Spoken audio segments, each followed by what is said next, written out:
langa lewa ta ole te te tu ngai ta ko mo so na no tawa na o fa mam la man mele wo ma no ta wat ole le wo ma na vatul matu laf ole so di fa vai ona le a tol fa no mela le winga na lo ona na al kabinet le la sa iliatu il matu laf ale melen tu le mai ko ma ya lu ka ko on mela na la na matu tu la ya ko ku la o manga o ko e la ko pa ele ma fai un pa usa balo ya matu to ikit ai na fai le matu la fo e fi so ili tonua po feo yai la mi tonu o ko ia o fu mu ale langa le la songa e ko ke fa ku uma Baliele la o fa pe atu wa balolo fa la fo bal batu fia fa sa wa wia o vai pena sa va ala o fianga te te tu ai ko ke la ko fia me o lo winga o le to te fa to ina o sa la o wa ko ia mai fo ya ba ko ia le to fa le ko le ia pe o ko fa ha ba ko e ko ke ki ai lu ko la lo tu la ia tu ai o le la no ko fa la fo ale o bo fa ma wa lo fi ngalo ftela o le tu ai o sa la ia o le ko sa ma fa sa o ia le te tai o le tu ngai ia se tu lai mai le ma dia lava e te tauna fa manino o le lafo le fa tuina i le so bo uma na fa ilo le mota se ilonga mai a uma nga luenga o le fu e fai o na fai lo le fai mai le se me fa fu se ia me le a le sa te talo le tai tai le tu mai piko sirio nga vai mga kulea se la ia piko sirio nga fa valea se la ia i la fionga al fong stelai o upua nei ia upua nei ai ava atu le mota ia i le suava o Yesu Keriso a watu puna fa fao ia te oe fa fao ia te upu ia fa fao ia te upu o ia manatu o te le fa valea fa solo le ma fa fao ia te parmene fa solo sau no mai te pepero suava Yesu e sai ai ki a polo ngai kongo oe ia malie le si mamalu ia wa manatu foi ia o le mafu anga tonu fo ile o le tau tafi ofi mamau atu e le fong fitalai ma ia o te fautuaina fo ila ufionga te teile tuangai ia o le mele o le o upu ia ta o le whaangutu turua ma le mumu e leni upu le lei mo sui mamalu o le parmene o la una fautuanga ila ufionga te teile tuangai ia lofangia ia ui se mai upu ia whaau e se mai upu ia le te teile tuangai fele tusi o ese fa mo ngore parmene lo fionga tsue fa la tafa ya o leo e fa fonga mai fa la vela me se o le ko fa ya ku me fa tai lo fionga fong talai o le me fia fa mamalam fia fa sa o me le fa mai e mako pulunga ma to tele tu lunga o fa pea e lango ina fa tu ina fia me le ai ngalang mako kununga ina sei pasi tu la fodo la ale wo mo pas pa kai le fionga ya kusama ma wa ko lu ngo lu ba ko lu ale u fanga solo ngalu ngal famstong pasi fa bai me nga lenga mako kununga mako kele kununga ba pea le ai e o maya ke bigei mako kele ko fa ko inga oi e a be ma kai le la ka pa ki ga bai out man ka ko nga malo kala nga fa yak ide fi al fa yin kala fa laka bela le le ta yao la o fianga fon kala o le wa ma o fina galo o le fianga kai ma de kule o le ala to le lango in the laf kasian me o le ki lo ele ka musula banga le inga ngai ke o pa u fe ga ma lo fie me ai fa wa ma ko de ko kene ai pa le mia la u be ko ngale muswai e fa so so na tu sui mamalu E oi. awa Mo whainga wha konga fik. ya Oi o lea. Lau whianga o le kani al mengei. Tako o le ku. Let's go to the nation. Mea kongu ngā lea mga o e whail me lea. A be e set whainga malo lea. E kako o whainga malo. Ia manue tele lea. Se sa wa pa se ku e runga leo makele o la ngona. ya ya o me siri lava o le o mai ruma ya le fa sa no le sui pena tang fa mai so na va no ya pa kai o le o manga sa no e lo ngona ya ai la va no le fa la tolu so lo le ma fianga mista fa i ut palmia mo le atu la fa tai tele la fionga mo le no e se manatu la unga ni ya so pita yan sa so ta u ni ya so filifili le atua Israelu e fai mo no o le leanga o Israel e alofa i le atua e awa i le atua aisia o mana o si te ngai ngam Israel e le i filifilia e le atua Samoa le ai na filifili e Samoa le atua filifili e Samoa le atua e fai mo no whawai mon tayala a fai la o mau le atua mtato se longa tato e fo i le atua le ngale filifili tato i le atua Lau whionga le whong te lai. ya E le tu ua upu nei e alu. A whea le valo anga tau sala o papa. Whea sa wale mena nā. Na fili tau sala o papa. Tali lang tau o malo. Pasa onga le nā. Whamon mole. Tata poa i le tunu. Na fili o tato tua ale tua. Ai le yo matala le lei nei. I rebuke in the name of Jesus. It's the say le upu nana. Say. Pasa le upu lea.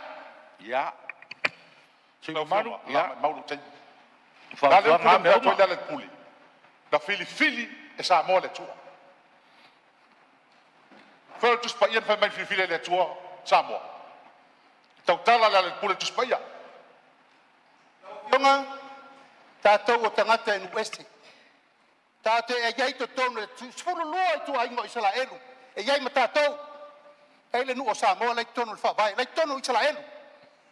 Mau nā. Se, sau noa i bibliography. Me malamalama i tangata me nā o ngai tau tuspaia. Ua songa la fōa upu e leise tae ao Samoa i le tua. Pasao le mena nā. Pasao. Pa ai le whenga inga o mana osi le tua ma Israelu. ya Tutu ai mala mo le tunu. ya le mau atu ya lua sa nuanga ya e le avesea upu ai e tu mau ulo ulangona ya la ngai fa vai mau tele to fialu tu tu spa ia la ngata to ia e la balu ma ai la fa o la mai le avesea upu mala ma o mau ale ale le pule o upu fa le mau e tali matangi ti munga ma losi tum munga ao ia manuia i lau vai mau a fai o ma mau le tom Samoa tatu sili tatu ya tatu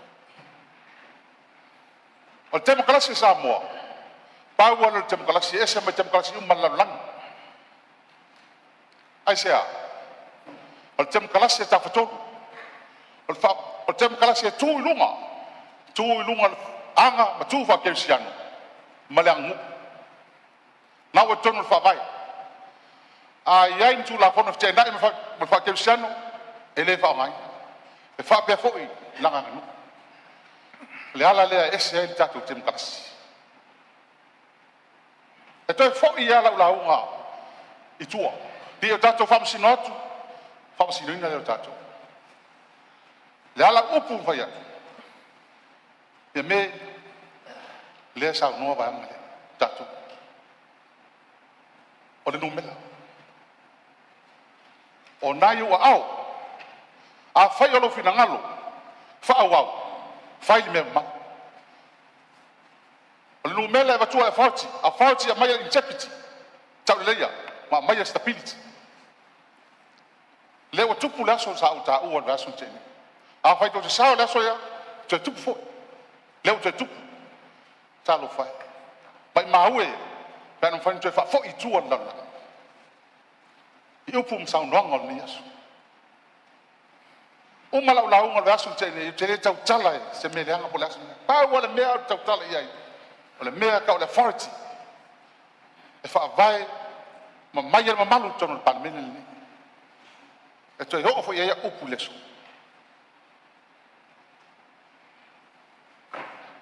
e me lo tele haftai lo fionga fonga fono molo na bo yo ao me tau fai ia a fai fisi lo fina ngalo e fa wau ia e mo I lava mai na tika an tato mai mai tono ma chat a fai ese mai na e te tau wa ni me fa pini ai fa mo lo mai le tuar pa meno Samoa ma nu ia le haftai dai ia mo mal fa solonga I to fionga I Vamos te lai, vamos mole, lo afainga nei tu malu, sau no anga sui. Ren sau no anga le fai mai ma mau sa mo ma le tua. Le ai ai au nei ma mau ma le tua, nei tu malu, lo pi ai le tua, ma ngang valor. ia malo fa tai ia ia fa te tingo no fo tu langa ia me se tato va te kuia ma le tua. E moni lava ese tato langona. Ia ai o lava no fo tu atu tu fe ma sui malu I lo te tanunga na ai o lava fo na o le pui tu fo in po ia ina ia wa tato va te kuia ia ai uilea ia o lewa mai sa no nga sui ia tato fa ma moi le tu me uma o le tu fe ma minsta e to tolu minsta ia wa ia tu le mai minsta lo leo after te lo fionga le fonta la imo lo am no e a matas fam talanga o tionga fonta la foso ale o pule fe mai so di fa bai ma tu lo fionga fonta la mani no ta tianga mai o fa bai o sa mo na fa ia ta tu a va nga fa o fa bai la fe mai o le fa ma lo sin no fa bai ma le ta tino o le tu la fo no fa bai na o fa pa sinu ata jen o tu ai ngala le mai e le anu mai le foi so na anu an sei lo mai fai mai le pa sinu a me so di tu la fono ia le tu langa le o ye ai ma to vuta tu lai to no fa ba to fino cabinet le la ta to le so ata ngai lo fiong al fong ftalai le tu langa ho le ta hua ma le mau lunga e o ye se tu inga mas fai uma va lai fa mai fa ba ya fa te asesio ta to su ya fa pule ma ron fo ele fa ya ta to te o yo fam sinonga lan ma fuanga e ma fua mai ia fa ya se atu ma to tino le e ta to le fa uma e tutu atas ele ye son se la to wa fianga po se manatu ya ta to ma tu lango ye sa fa no fi ta to tu ana fa ya fa ba fa ya ta to a lu va to tu ye ai le ai pa mai le ai o ta tia ya tu mon problema tama mai nga abel fa una fa mai o fa sino ta on nei se ta sine yo fa una ta to na fa sa no le fianga ta o le tu mai sa tu po ya so ya le silingi o le fa tu ina ila ora ba ai le la lungo man onga tu la fo no me e ta uan ta po o ta tu tan no ai la lon au mai le tu inga ma mai la man me la ngola ngai le tu inga ia mau luma e ta e mau e tele le afianga o fa uma ia mau luma la ia le tu inga au mai ma le mau anoa e fa la ngola ngai fa pero se mana tu lo fianga au ti lo ni lisi uma yo mana tu le au mai e ma to wa ba ngal fast o o te fa tu tala le te longa foi fa mai fa pa ella o ma to ya to no tu le to fast e to tu pula tu langa o le fa o le la fo mai fa pe o to le to le ngata nga ta tu o imba fu anga ye e ta o mai il va ai le o le il fa le tu la fo na tu inga ai le ai se mau anoa e fa lango i nai ma fa mau ni ai le tu inga e lona lua la ia le ia manatu mulmuni da ai mo tu le manatu e fio ngal fong talai a ta tu tala no ele mo ni mal fa ma o fio ngal fong talai ya Maria lo fe ngal minsta se tu tu la no le sanga ngai kala no e sa no ngal fio ngai le sta spero le sa ve ma farmacino ile tulanga tau tula fon awala nganga le tau tula le tulanga le meto awa moni le to fast o le ai to no le fast o le vana ninga le party fo la awa mo to fast la o le la fe me fast ile paia ingale ne au le langona to no le fato sila sila ile to o de to ini o le fa ngala fo pe mu ne fa tu wala to party fo mo la fa lot tu le melo fe ngal minsta lau fio ngal fong talai ia on mele ta u hoile ma to tu la fono o le assumption ele i faia se fa unga hoida tau te hoi fam sinu ngai loi pe sa o pe se au tai minde o ma tau no mai fa mo ngal palmi o le tonal fast ele isi so ma tau va pe wa pe se fa fo mal fast lau fio ngal fong talai le tu langa na le mo ni mal fa ma oni o le ano o le mau e au mai Maria lo fe ngal minsta se tu tu la no ta sile sui fa la ri e se me e se mai ele tai o lo si la fia like ti loia au mana va to mato tusi fa te amale ang fa fa o lo mau la leva no e ave top sidonga o fesi o lan me wole ave la fa pela le mele le tupune o le o lua masinga le winga le manatu tangata le manatu tangata ma wa lu marsi la fia lo le o ma ya lo fe ngal minsta ya lau fionga ata noa ele tu la fono mona manaonga le moni ma fa maoni o tua inga ma le noa le mau e mai te tiro i mafuanga umana na mai aso lua le tene ina fai ele tatou palota o mafuanga la le na mai na mafuanga na mai na moa i tua mai o le palota le so lua le tene le lona winga le Maria lo fe ngal minsta le Maria lo fe ngal minsta se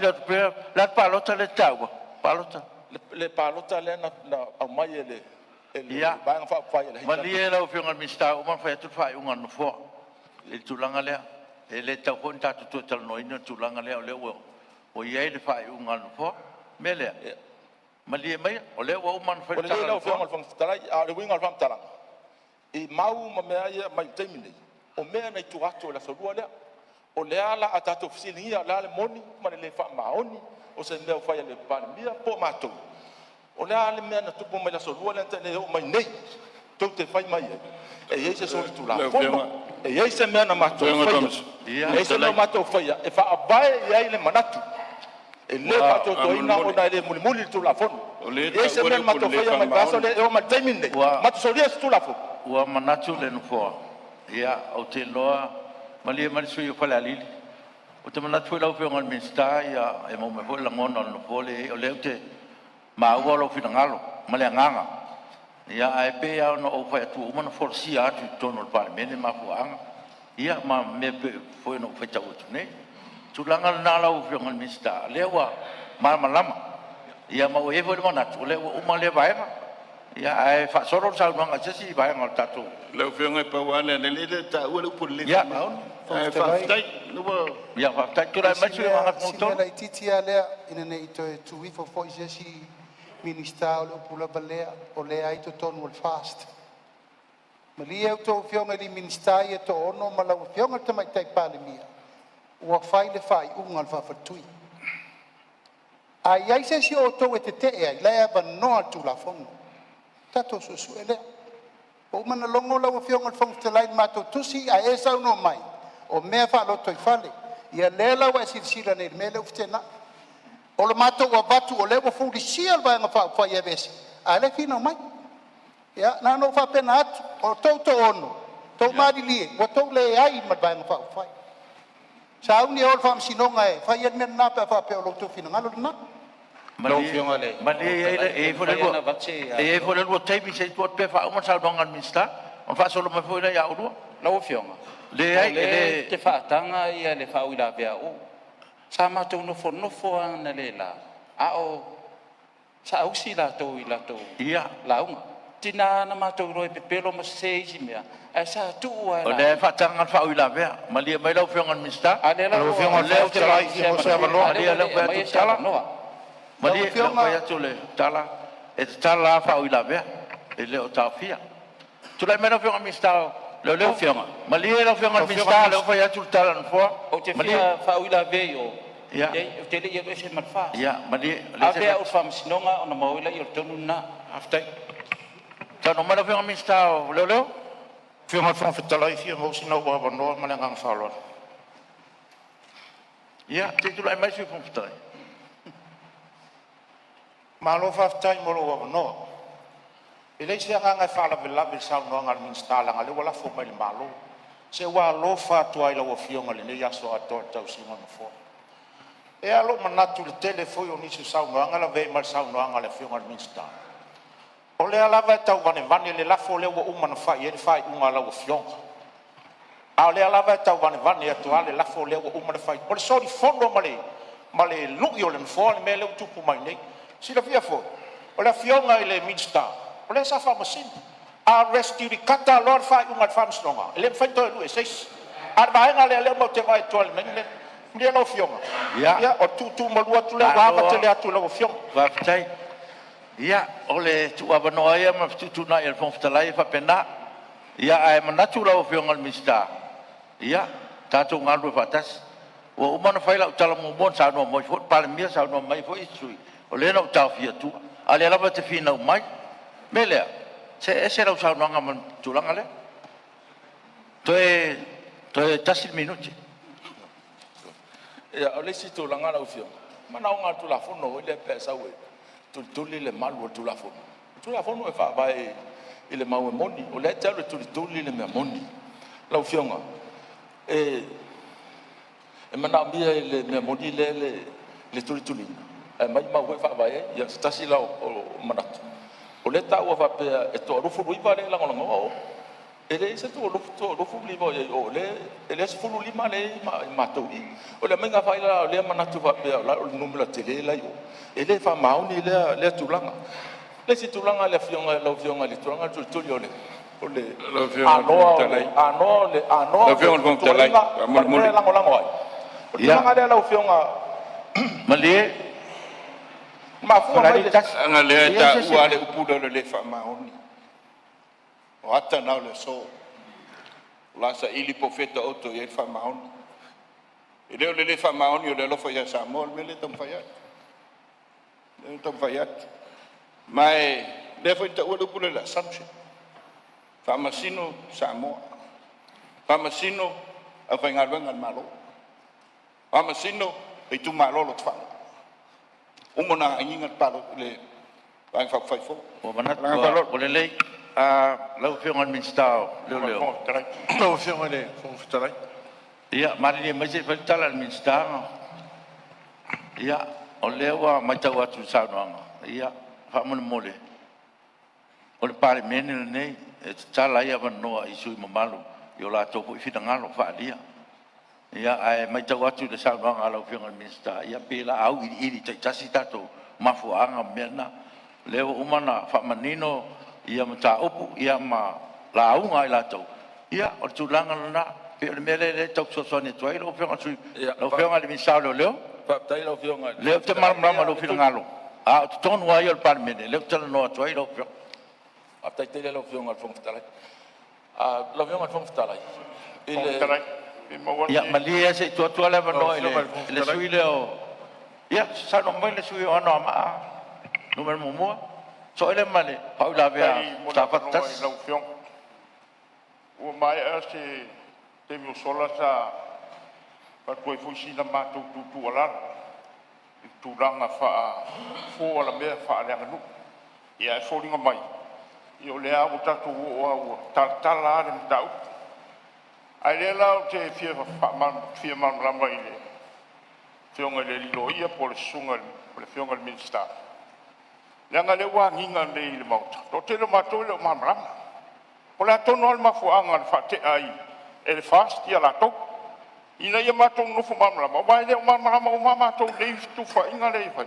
Ai ia mō se marama le mauta I tulanga le wa e ia ma fu anga o la sili awa afua la ia a fai e soli uma le to iwa le toe le tulanga le ala me o le fate a mai o le mianga le te fisile toi ona e le o consistent ia faingo fai ia le nga malo ani mo tamba fa pe na fa funga mai le wa mau alo finangalo se tu la mesio sa fata no montas la o fionga le fong talai ya foi ele ai no fono fom mai ta ele foi se langa se leo langa i ale fanga solo ngor ta to fono la o fionga fong talai na no fa silia to o me yo la unga yo la foi tai 5 minutos o le se le wa lo telo e tai fia tai me fa ila ve se sui se sa no nga se 5 minutos por me e todo fa 5 e tatala le fa ila ve le se tai me mo ele va no o le la o mai le ron tai la se tu la fontu mau ia me fa mon lo fio o e fisiring ia le fata utenga no foa ia finangalo malie ta tia mai pel no foa ana fa un fai e o tali na fsiri ia ele se meu to tele tu ai su sa fata fa ftai tele le o fa pro kala ta to pong sa fa ngal miska fa ftai fa o mamano sa no mo mai alo tem apa tai lo fiong ale fong talai mo le no ia man fa manga ho fa tang mo mo fa tang fa pe lo fiong fong talai tele tala fa pe mai ile le lentanga lo ngalo lo po le a tatu manatu e ngalo ngalo o le ngalo ngalo lo fa tino le tu la fono lo manino tu la fono lo e fa e pule kom sina inga luenga ya so fai pe a lo su enga mo lianga pule kom sina ele ai mas fe awan minsta mena dan melan tu lai mai le fina ngale fina wo le tu le fai la tonga lu uma fai fai unga lo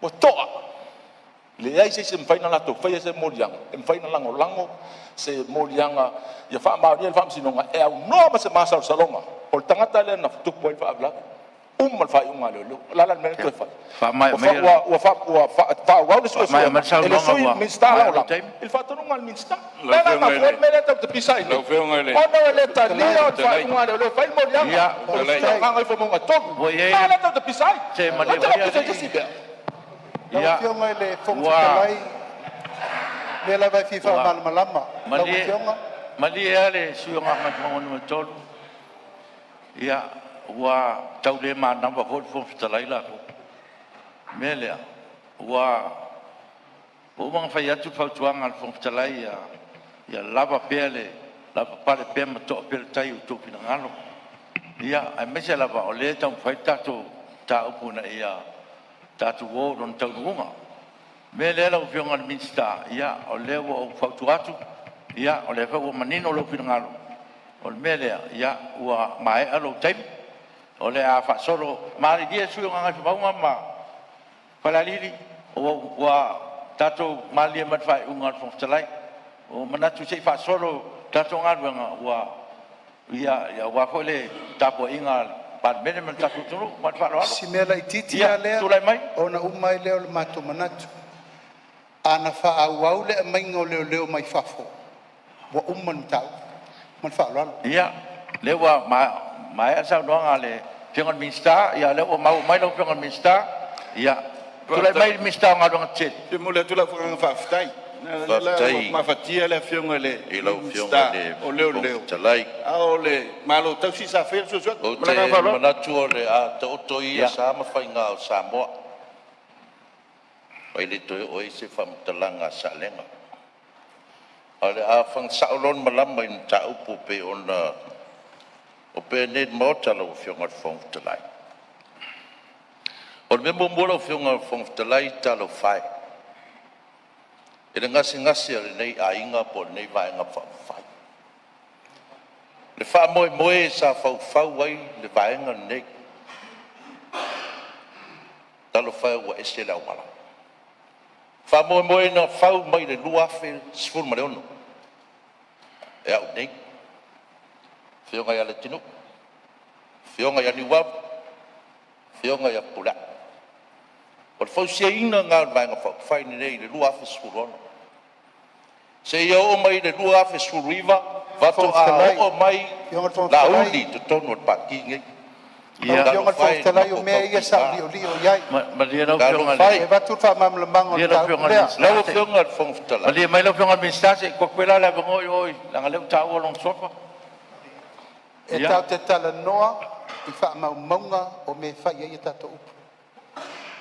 Tato wola ia po fena matai fast po fena matai o ai na mataina. O ai leu wa isui na ufale mota. Ona fai le mena. Ta pa fa mau maunga. O fa mau maunga tu ma wai me mai po ai na su. O ai na le stela ino o ai na fai me ia. Lau fiong al Nang fong o me tonu ale leu mato ve vesi ai lau fiong al fong Te telai. wha mauina sa o le le wha Ia se sila. Ia. Ah. Ia O to te ta pa lau fiong al lo fong fiong al telai. minsta le le fe tu sta le lo fiong al so fono. Lau fiong al fong Ole telai. la ko kiki fai fai un al fong talai. Ua ke le foi le ava ko le si la mai. O le ala tonu ale la ua fionga lena pe vesi en tau kuri nei. Ua fao malo. Ua manatu latou. O latou na mataina al pati. E lena o au. Matou umane sa fo iatu. Leu fa mai nei nau latou. Ia fentou iai. O iai fa mo mongo o tau na mata al pati. O iai. Tau mai mamai lumon mo te fa mau. Nia tau opu. La ua fionga al fong telai o ke li o ni o le tulanga lea. Ole wa ma Yang wa. o fau fau ngau malaba nei. Ko kasi se ya ko ko lo fiong al minska fai le fai un ya we. O leu te wha au la vea i le. Ia, ale se o fai ak Wa mea la whai fol wha au ngai tia o leu tu. La whai wha au la vea me lai tu. ele ke si le pe ele fa au la ve le si fa au la ve le si fa au la ve. O ma ma kula fon ko mo. Malam lama. Ia. Se kau tu tu ngai wha Se sa. kau la pa de mai, la se wha mtalang. la pa de mai, la pa de mai. Ia wa yer mana ko la fiong ale. Ia ua Wa wa ngai fa mo toru. o wa ba Ia ko wa lo fa mai la ngal venga le fai. o wa ba Ole a ka ko ka wa i ko mo pa de menga le fa tu. pena ona fai. Lo fiong al minska, ma ko fiong al minska. Ia ka ko la un ngai me de un fa la ve ve sui. Io ko fina ngalo. Ia mau per fi de mu mai sa ka ko kai. O leo mau ko la ngona. Ele o fo man mai sa mo. Ia lo fiong al minska o ka ko la fo le fa. Ka ko ngoinga. Ia le le. Fiong al fong talai.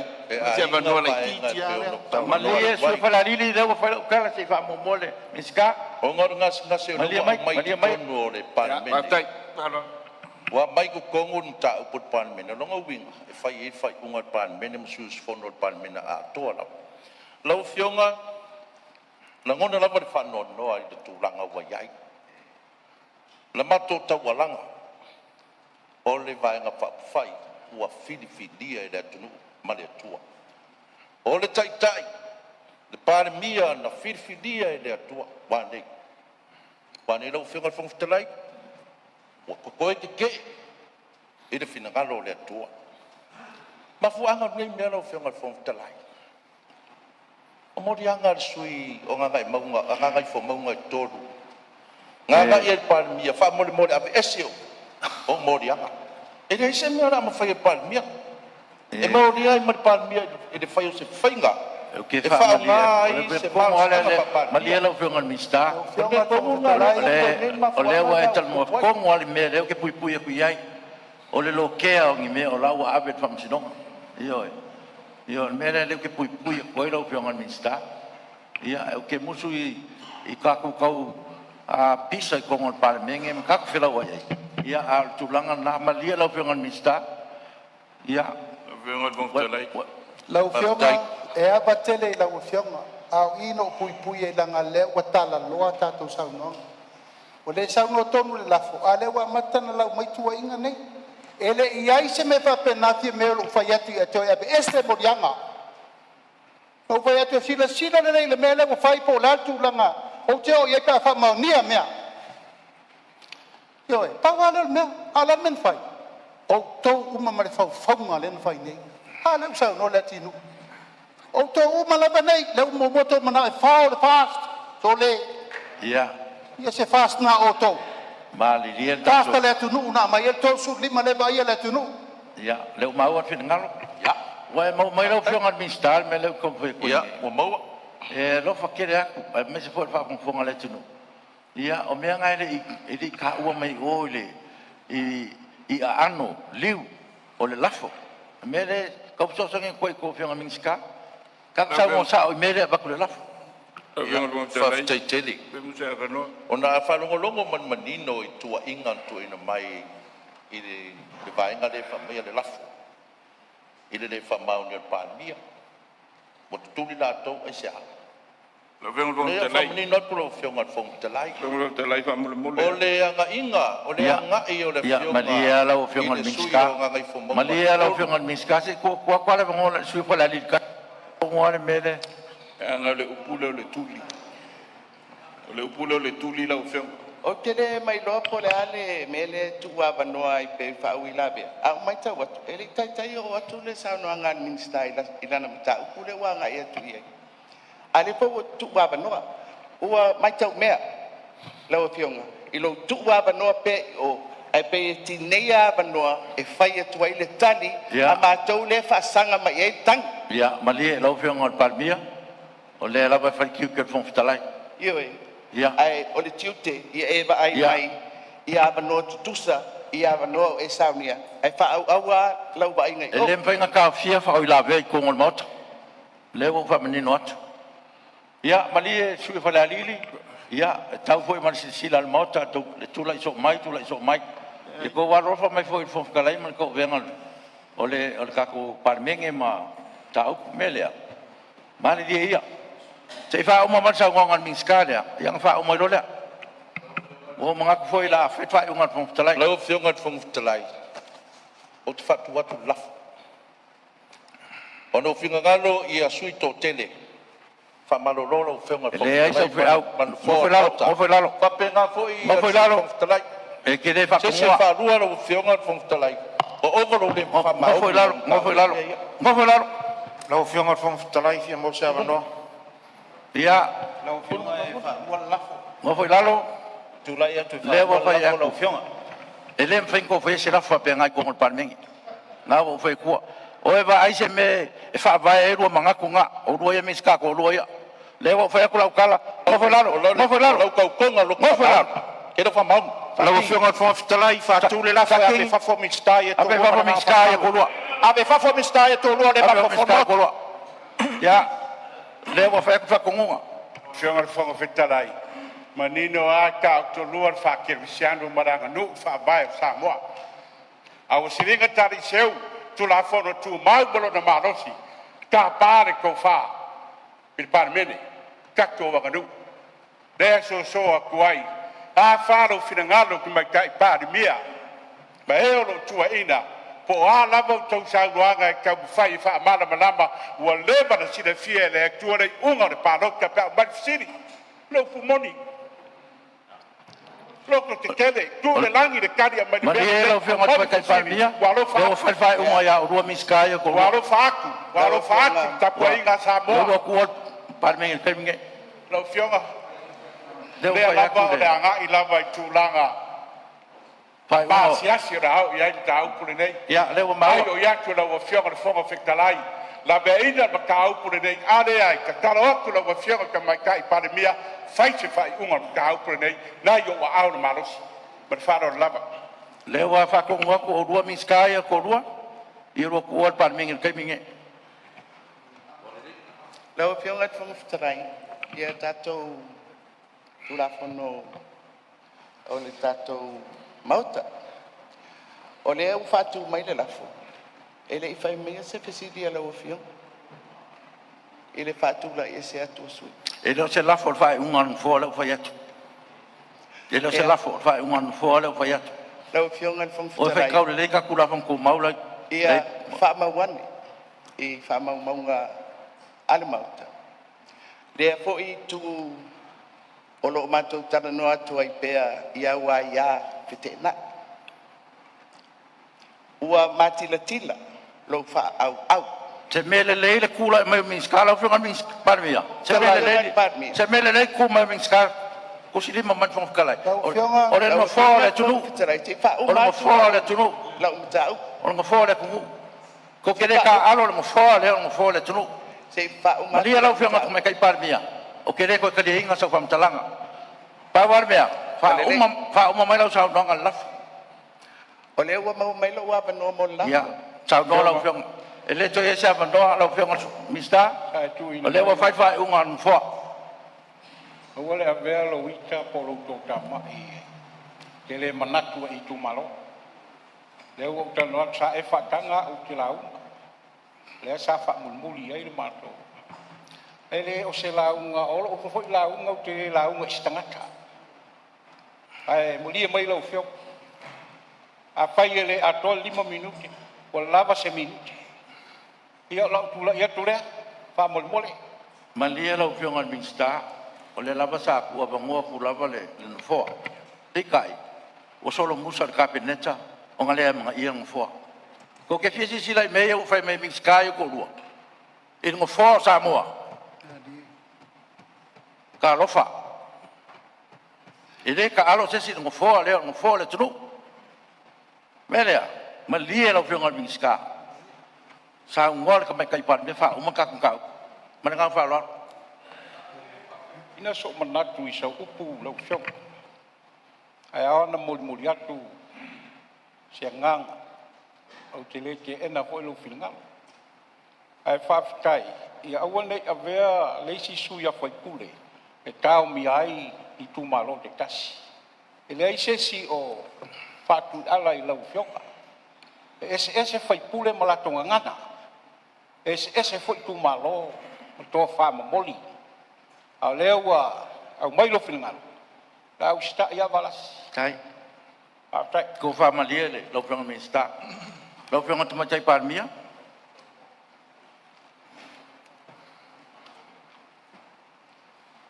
Ia whaftai atu i lawa whionga mōne awanoa. E whai pois tau tananga e tali whai tau e tūsa male lafo o loo i lau a whono. Lawa whionga i whong whitalai. E pei ona whai pois manatu le amtanga o tatou whono. Te rea at whane tonu nei bai aso i ngā ruenga ana mauta. I le whātulanga ina o tatou ngā ruenga. I le tatou o mai le amatanga o le vai aso whapea mai. I le pepa o ngā ruenga. Ngā ruenga o aso o le malo. Ia ma le lafo lea. O le whatutuaina. I le whangasolonga o tatou pepa o ngā ruenga lau fionga e mua lava lafo. I ona whapena lea o na whangasolo ai. Ngā ruenga o le aso. Sa whapena le whainga o le mata uput vai aso le la. Mua le lafo, muli. Ngā ruenga o le aso. Awa ese tatu o mai, i le amatanga o le vai aso le nei. Wha mua, ngā ruenga o le aso le malo. Ai tatia mai le lafo le whatutuai nei tua. Pēla na tūra ia tuai, lau whionga i le whunga whitalai. Male pa malu o le mauta. Wala e le sa o le melea. Wa a whai, o le whasolonga o ngā ruenga, e le tatu te le i o le tūlanga wasani. A le na mumoli atu le tāu whior mālo. E le eise au ngā, e whai e ngā ruenga atu mālo, pāsi atu la whono, a le whape mai le lafo lea. Me mumoli nā lau whionga lai.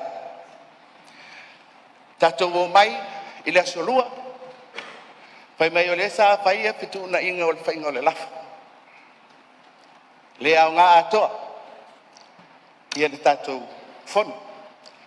Ai toi tu awanoa. Tu awanoa ia, e toi poupou, po le awanoa e toi whai ini sitala, ale i tua ngai, ma le i tua ngā ngai fo maunga numero to.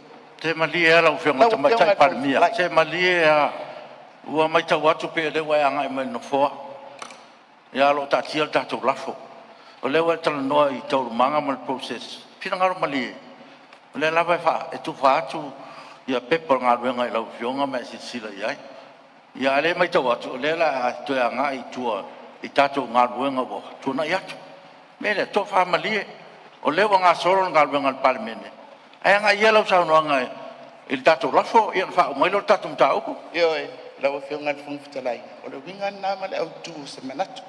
O le whaanga solonga o le mta upul nei. Lau whionga le whungwhitalai. Ua e sao no mai. ua tatala mai le toe au mai o le lafo lenei o le faatutuaina ona e ese lona uiga mai le vaiaso ua tuanaʻi ma le lafo a le sui o le pā ia lau fioga i le fogafetalai o te fia faamanatu atu i le mauta au saunoaga nei i le tatou fono le aso 25 o ianuari Fogafetalai Lau fionga o le palmia. o ava tele mataupu atu Malie lau fionga o le palmia. Malie fo le sui o ngai. O le a o tātou toe te pā i tua ma pe a kako au i ria kako tau manga le fono. O lo wha maua le hen sa kako ngalu nga oma. Ai whina ngalo malie, o le kako lafo le e mo lia sau sau no. Ma o te le mana o fo e toe o sau sau no nga le tātou ngalu nga utua nai. O mea nā tātou te sā iri mune muni ai. Wa le whaina e whai tau mai se vaenga, a lai e isi vaenga tele. O upo o le mautana nei. Mele, o te whamaru ruatu. Lau whianga tu mai tai pāremia. Fionga le Fogafetalai tia fesoasoani atu lava. Ia. Te lei lo pe tua mania nisi tātou tala e toi whai. Soasoani atu lau ngā luenga e apa whapea. Au mai ale fesidi o le lafo. O na whai uai leo tātou ilo nei unga. O ani se tātou ua lava nei tala o tātou pe lafo ai. Au mai a watu lai whafofonga mai le atunu. Maria lau fionga le Fogafetalai o lau whatu na au mai ale fesidi. Sila samo. Po fea o le tu wai sui fai pule tai tasi o le mota. I le mato tau mawhai atu. Pe pasi, pe le pasia, wa lava lea. Au a tau na wha mutan ta upun nei. Le lava tu lai atu le fionga te mai te pārmia. E le o longo sa ia lau tala sanga. Te wha tu lai ese minisal kapeneta. Wa atui le no foa. Lau a fionga. Wa sopo le tai le ele. Wa sopo le pule au le pule po. Lau soso ni atu le na au mai ale fesili. Ona wha umai leo le tatu mta upu. Tulanga tonu lea lau whianga tu mai tai pāremia. Ia, e whaamama atu fo i lau o venga. O le soasoni atu fo i lau whianga tu mai tai pāremia. Ona, o le tātou lafo ma o le saunuanga fo ia. Ia, na o le 5 minute. Ia, e lo fatu. ia faafetai lau e fioga i le Fogafetalai ia ua vai atu o le a tā le taimi o le tatou taimi malōlō masani ia pe talafega i lenei taimi ona faatu atu se lafo ina ia faaauau le tatou fonotaga seʻi maeʻa le tatou mataupu lenei falua Ia, o le lava o whaauau. Ia, saunoa lau whianga le mai tai pāremia. ia e le Ai angai tonu lo tātou lafo. ioe Ia, lau e fioga i le Fogafetalai ia o le tulaga masani lava o avanua e tali ai ini tuaʻiga ia ae peitaʻi e pei e foliga mai o loo tautaumia pea le taumafai atu o le kapeneta auā o matou le agaʻi mai ai ia le lafo lenei a le uiga o loo faamatagaga lau e fioga i le Fogafetalai o le mea mulimuli a lea ona ou malōlō ai lea e mai le fesili o mafuaaga o le lafo pei ona faamalau mai o mea faaloto i fale i totonu o le pati o le faaiʻuga na fai le vaeaso le la lau e fioga o le faaiʻuga na fai mo totonu o le palemene lenei e saunoa i ai le taʻitaʻi o le ituagai o le a le itu na faalia 34 e na te ena le lafo o le faatutuina e iai le vaega lea lau e fioga i le Fogafetalai o le eseesega lanā o lafo nei o le lafo muamua o le mataupu tau le palemene lenei a le lafo lea o mea tauloto i fale i le vaega faaupu fai lē na e saunoa ai totonu o le maota lenei e lē au mai ai totonu o le maota lenei le manino lelei au saunoa e lē o se palemene a se vaega faaupu fai o le palemene a le atunupu lau fioga le Fogafetalai au mai alo le fesili malo saunoa i lau whianga le mai tai pāremia. Ia, o le whaua e tāua ia upu o le Fogafetalai.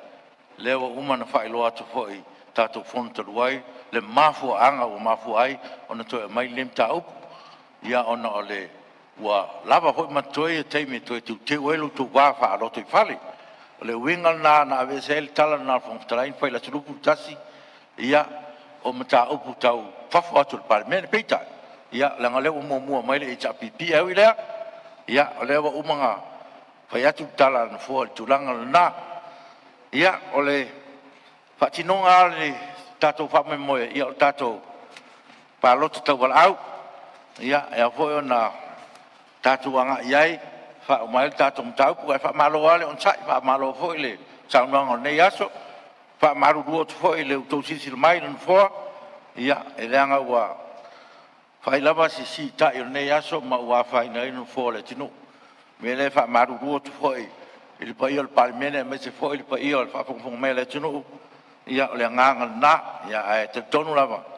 ia e mai lava le tu le to mali me to file mu yo to finangalo me le ia wa fa maru duo tuai pa il mota vai se foi fa fon mai le tinu o te fai to inal o te fau to inalo sono per tutti tale longo se vai po mai o mai se pe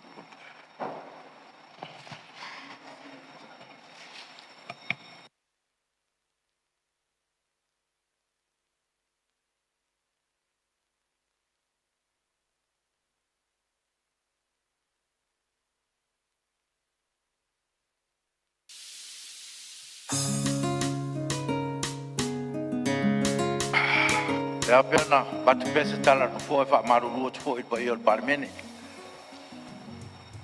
ia taluai ono min stai to lua de sa fa fa un al fong talai o manatu ia ole ato e val aula o mai ia wal tatu palota le nganga il fong talai e lo se ai tu ai ato no se o ngasili foi le mo nei foi min stai to lua ia lato longo sa ia foi ma silsila lo foi en fo man tau singo parmene melea ia wo fatonuina la sunga fele tusi au mai ma min stai to ro tonu montato palota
Ia, o le avatu sili, lewa mautu maia, sui mamalu sai, papo tatu mauta.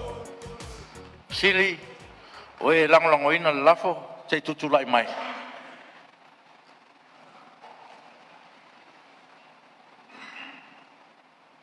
A tau atu lo suafa na e lala mai le lalo. Awa paau, mulipola, au le tafua, mulipola. Tea to ala peato. Tangalo tele pasi poloa. Sewa muli fasi toma. Foisala lilo tu Ioane. Fuyono te Nina Crichton. Anga seata vale lio tanu vasa peto. Mangele se kati fiaui. Maiava fui mono tito asafo. Fesola I a pulu tusi upu tuinga mala. Ono po la auli le watea po la te wafosi. Ono po tu ansi I leota. Fe pule ai fa savalu fai matasua. Ono po muripola ana rosa ale morio.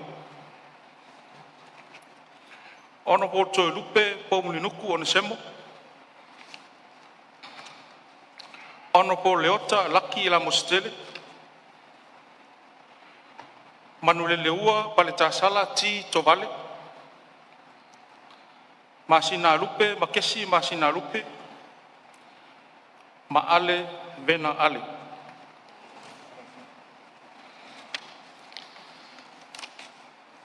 O la tau ele langolango ina lafo te tutulai mai.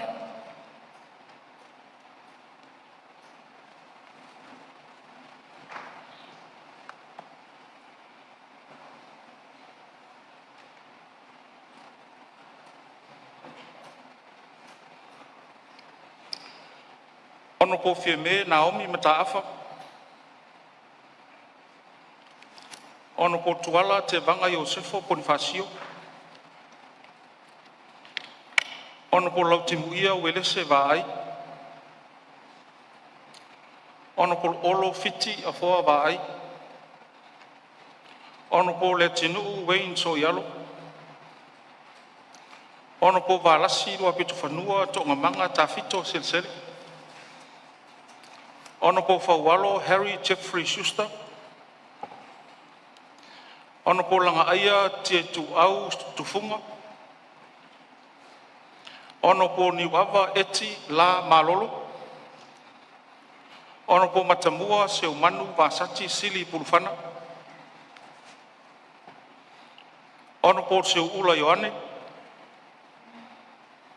Ono po mau si osi pui mai. Ono po tolu sulu setrik pose sa lesa siusta. Ono po lau matia manu rinko mo pesao. Ono po falo mawaianga titi mai atafua.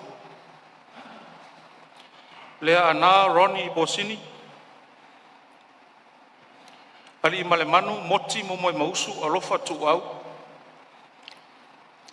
Whaangase ali I sapoa whiang iai. Sulamanaia feta iai tau ili tui vasa.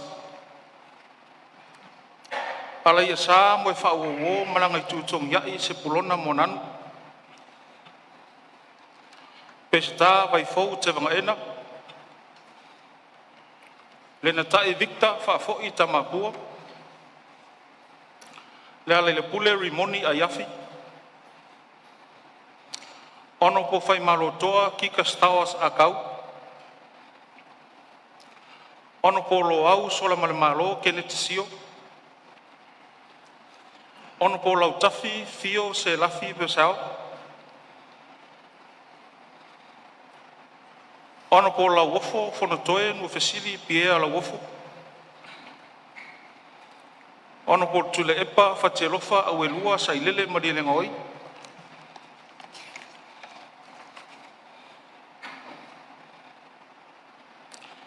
Ai ono tile ngafa. Fua awa suli malo amatanga. Lupe matasila ngalu malemana tolongata tongia tilelea. Ma maulolo tavita amosa.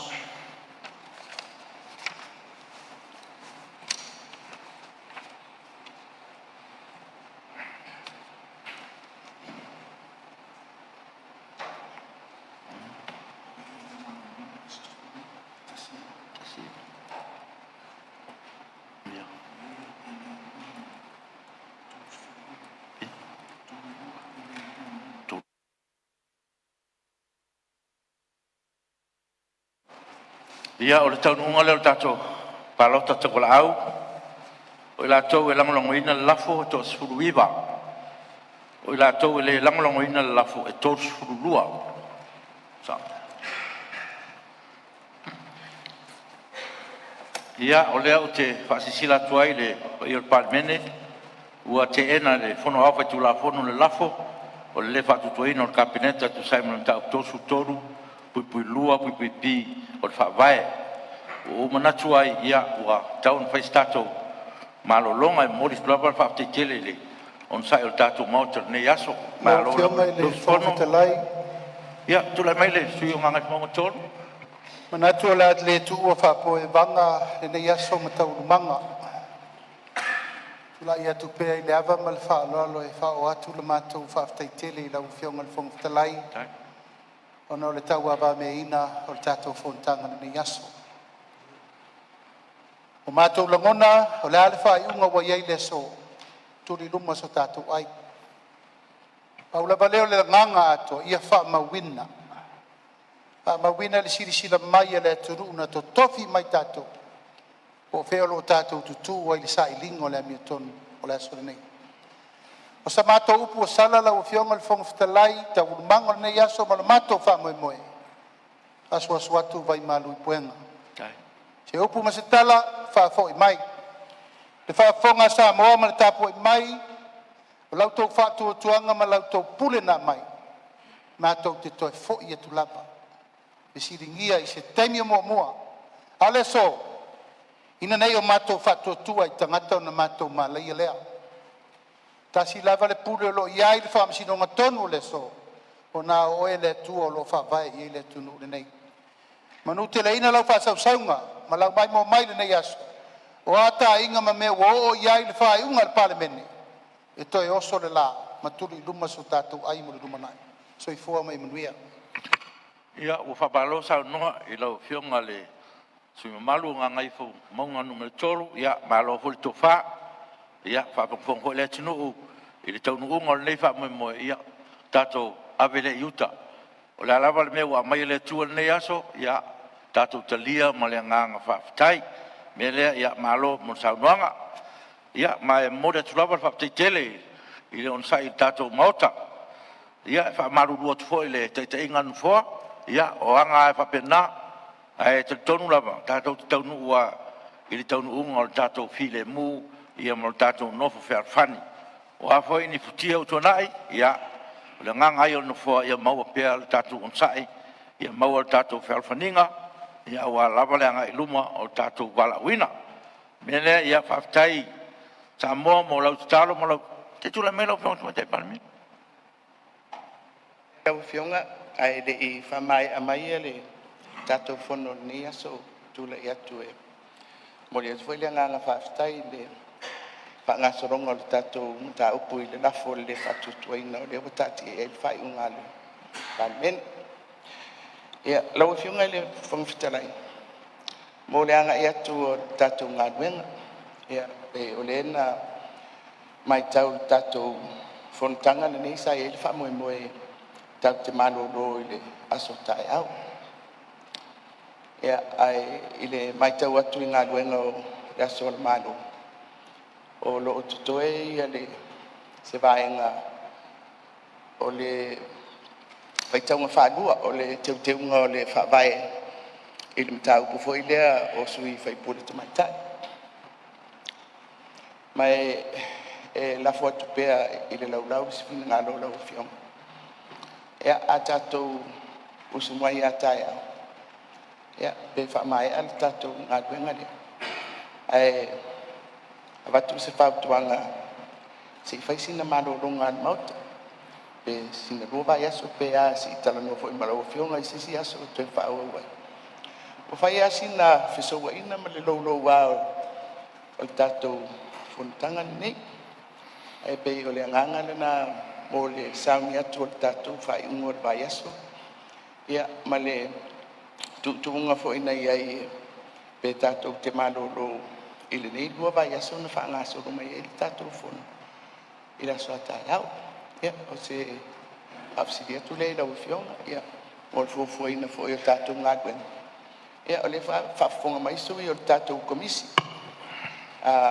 ile fo nga tatou nga gwen ya malo sa no e lo fiona le tuma tai palmia tai fo mauta ya o le fuanga la vale wa fatati tatou nga gwen e fai tatou fono le so tai ao ia na felo e le komisi la so tai ao na toi fu le o tatou nga gwen ia pe le nganga na o le on foa o no lo o man fatati tatou nga gwen tu ua ia ai le tatou felo e pe tatou fono tai ao ia o tai fo ia le so pupu e mai asulua ia ai felo e le tatou komisi la so tai ao pe le nganga na on foa watu e pere malo tatou palmene me se tatou komisi tu lai mai lo ko te tele tu ngai lo fionga ele fo talai ya o te tu lai at fo I le nga fa la lo le wa sa no le fionga il palmia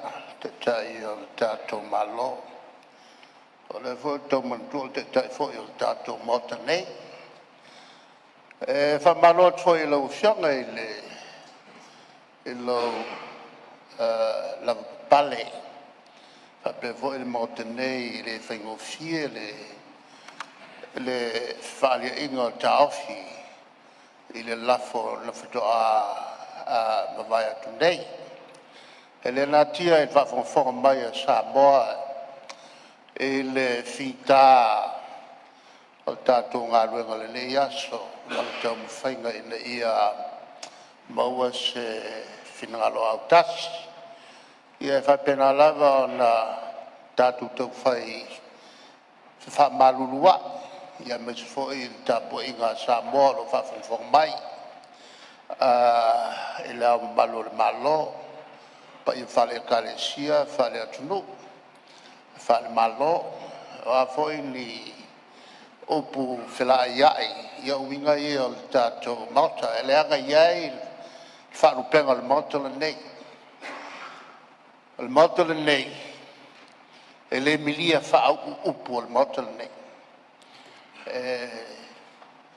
masani ona ngalo ia tatou upuna le nga tatou tutula I lo e tatou tofi ele tau na tia I tua sina ngalo I tu malo ai fa malo tele atu lo sa ia foi le nga e fia mod moliatu e le tatou motenei lo fionga e ila o matau il fa nga solonga mai o tatou fontanga e fa to apau ne o fontanga ua fa pea ona tu le mai ai le vesi il va ose pale mia ma le fionga il fonftelai fa pea on felango mai mata aupu e mai tonu le mota nei ia tatou tau fai mamlama ili tatou foi on ia ngetu winga lava ia o tatou felafela foinga e te tele pesenga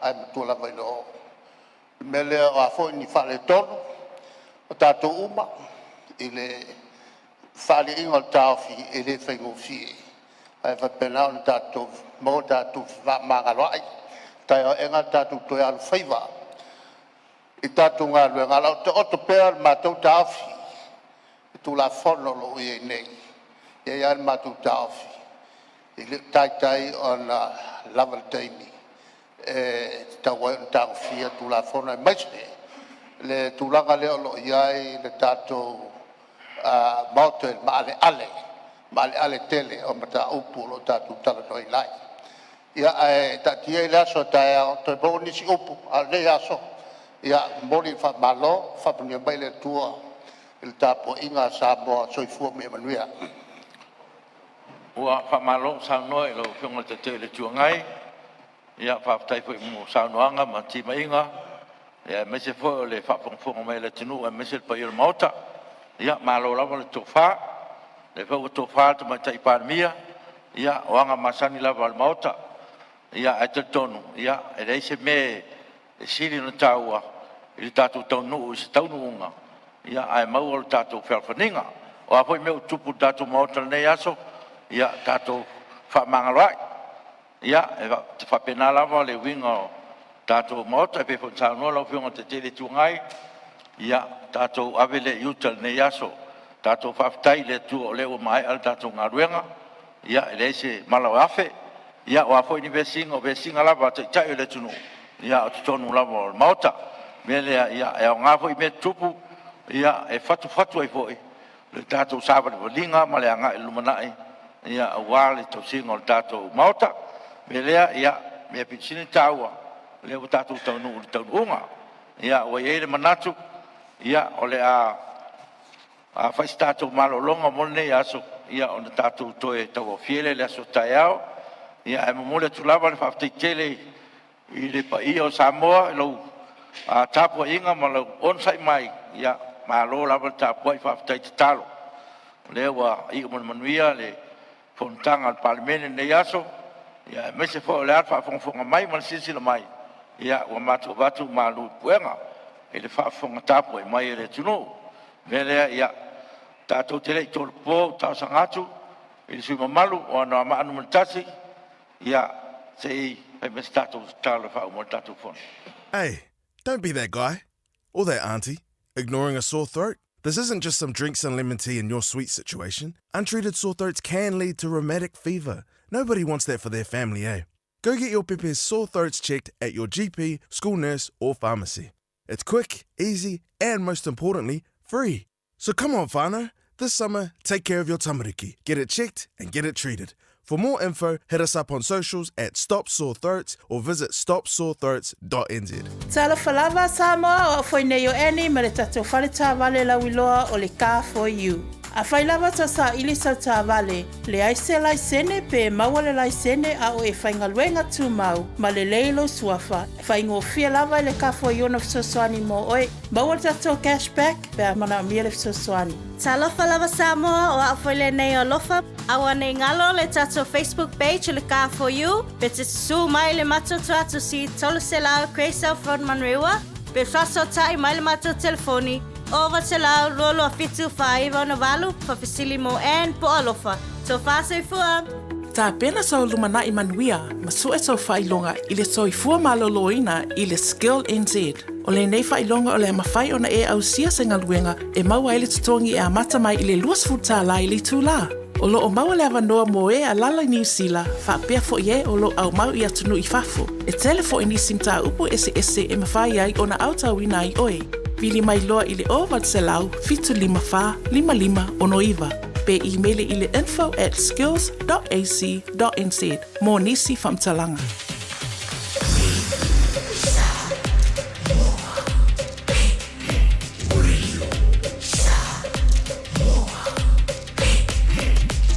Tasi limo iwa tu, amo. Bread of life sent down from glory. Many things you were on earth, a holy king, a carpenter, but you are the living word. Say it now. Come on.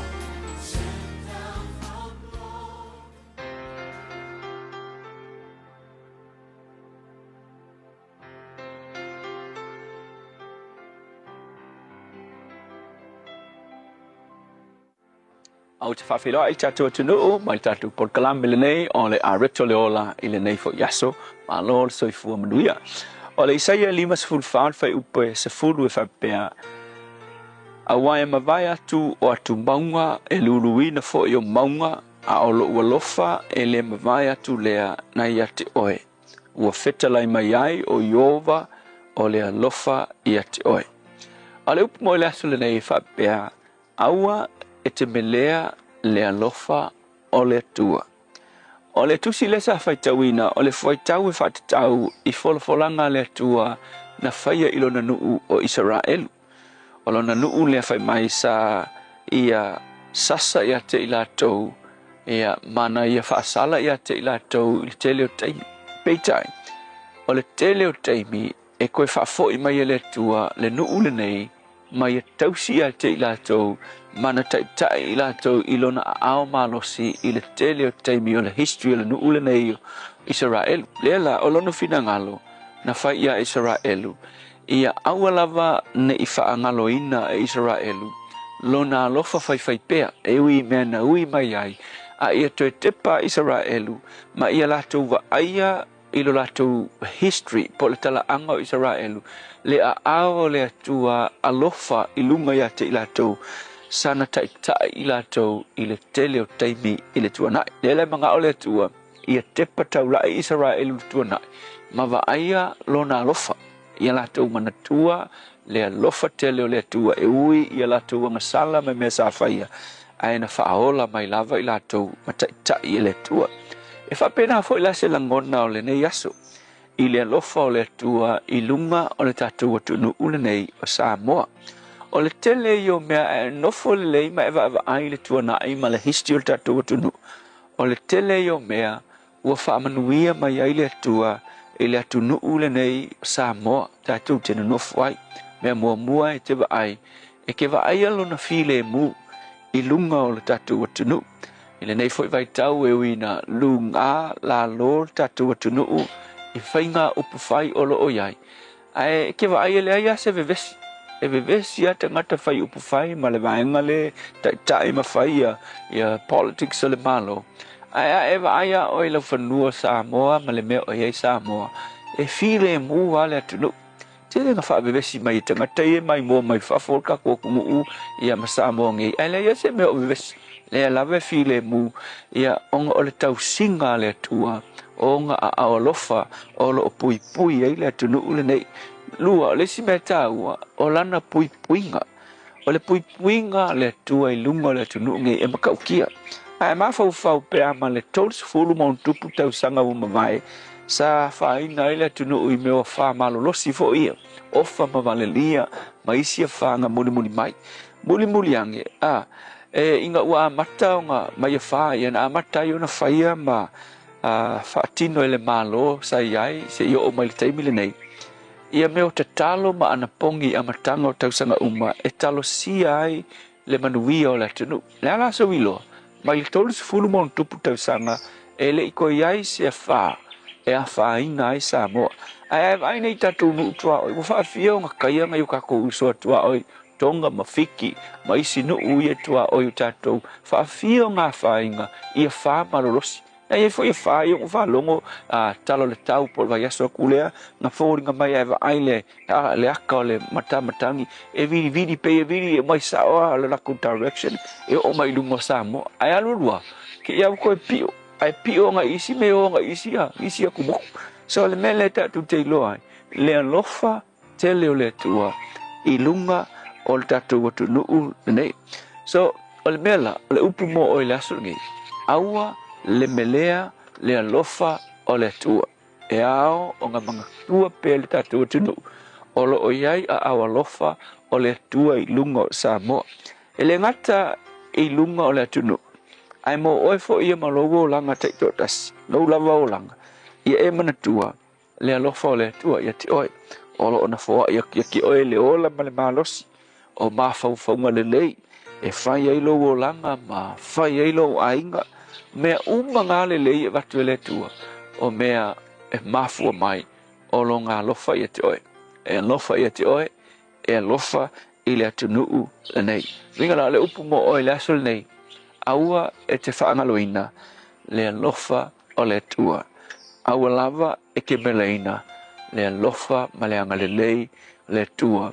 O lo wha malu i lunga o le tatou atunu. Le tua whawhitai lava, Moni mafa maoni o lo ao o lo inunga Samoa. Mātou te le menea lo walofa, mātou te acknowledginga lo walofa i aso umalawa. Whawhetai Yesu. Amen.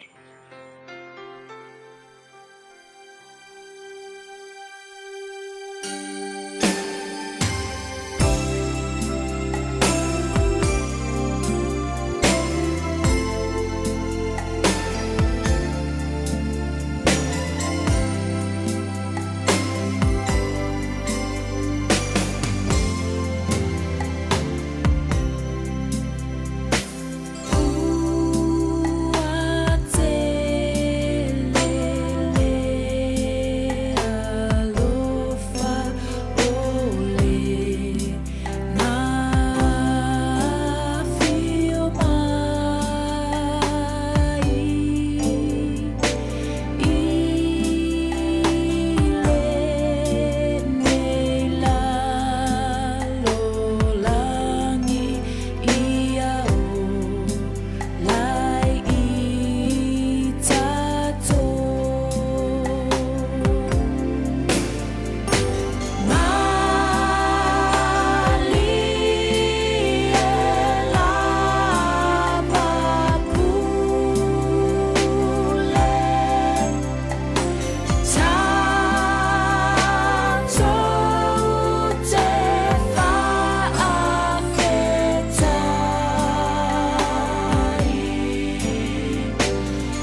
O tele le lofa mai ya vania ma jo tolo i le riva ngo le holi.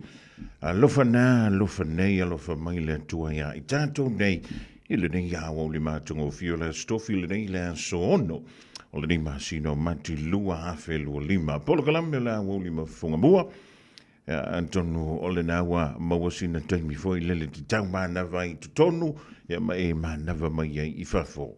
E whao ngai na le o ke sene fo i fua le tua ia walo so i fua malo mātu wala. Si iai le vi inga ma le wha afutai. Ma le wha de tanga wa tātu wau lia mai.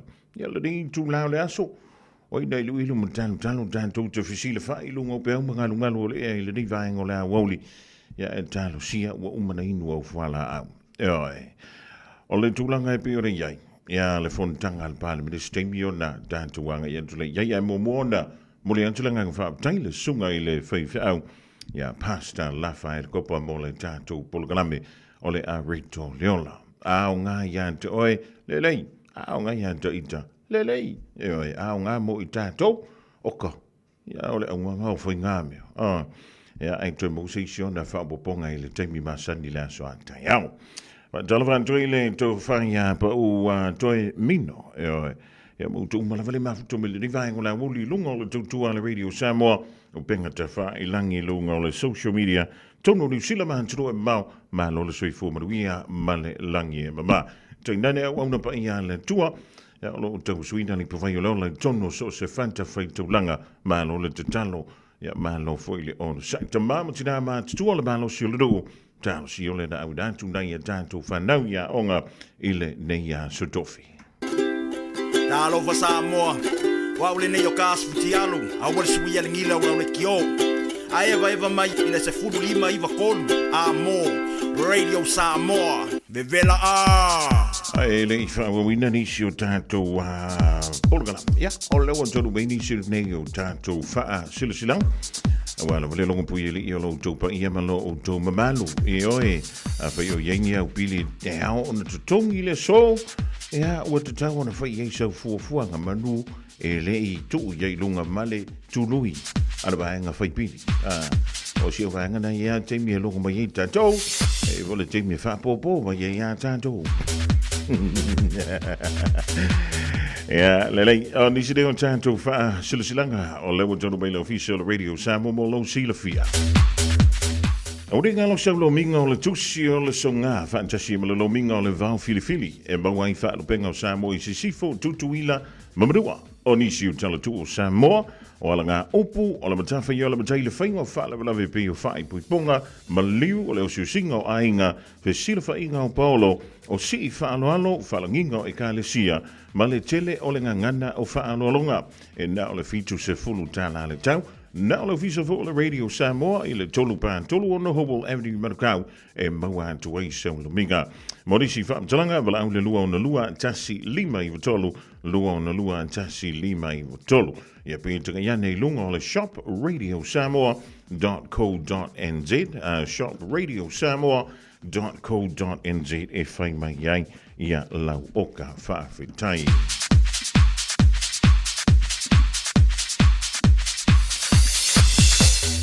Rewa Summer Games. Sorry, pe o toiva ai antuli i tālonga le Olimpeka. Ia ali tu malo si leo madurewa. E mua i wha poi tu vanu i lau wha fongaanga Samoa. A le nei wha silsilanga wha pitoa mole tu malo madurewa i Aukilani. Wa tofani le aso to nei aso vanu al basido manti lua lima. Mole Rewa Summer Games. E whaia le Mountford Park mo e kālesia ma futanga a inga ma so se tasi e fia a wai ai le ai se tutongi e mawala noa ia mo so se tasi fia a wai to have a go i ta longa e pe o kirikiti volleyball e ma le touch rugby po le lakapi pai e tele ia ta longa mo whanau ai maise ia o fale inga o le ai i le aso o le teimi mo le dei o le tamsanga o le Rewa Hard Kirikiti. O le awatau iei awa Samoa ma initia. O le iei fo i le tamsanga volipolo o le anta aloai awa Samoa initia ma maoli. Morisi whaamtalanga whausotai Italia Tipelu Masters i le telefoni o le olua fitu lua whawha tolu tasi. Olua fitu lua whawha tolu tasi tasi.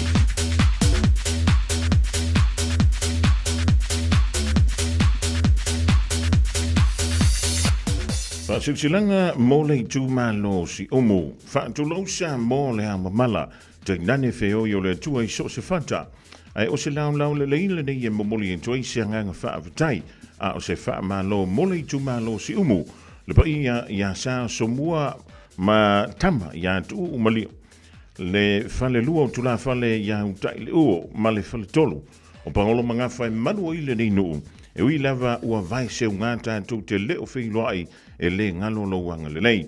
O lo fia ua ao o lo manantu mai i lo tātu no. Tangi so se fuai. Ya mo le to ina ya yo se fatu ma mafu mai ala pantea o ti a kono ya fa afitai ma to fatu livi o Reverend Felice Materina Tupuola o lupe fa lele nei tu malo sa toa ya i lo tātu sa. Alofa le tua ma toe whaatumulo o tau ngau i so se mea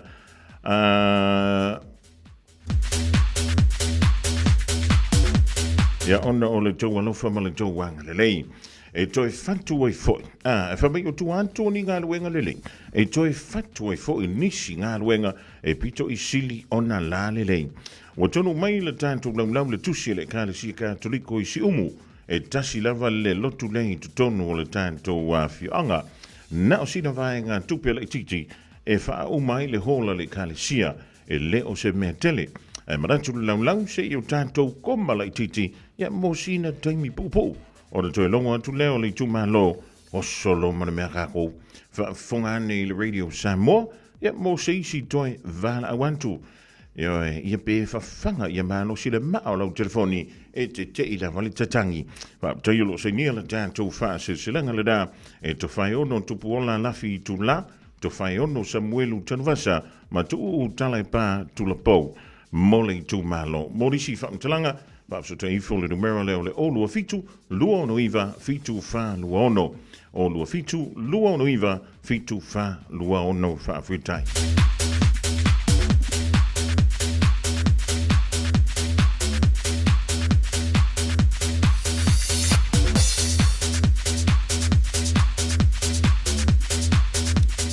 O le sea tātou wha silsilanga mo le ainga sa lua whau.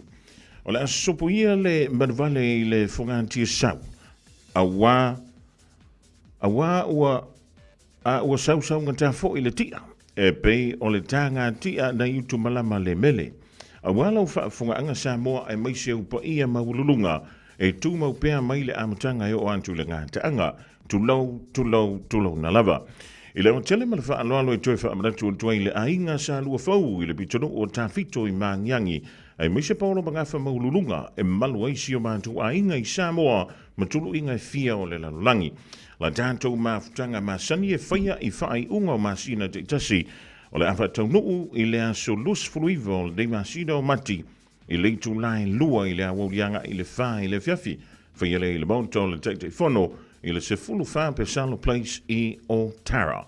Wha mole mana tua maila ula fonga e whaia i lau whina ngana malie e pei ona o tātou wha ai u ngā whonoina.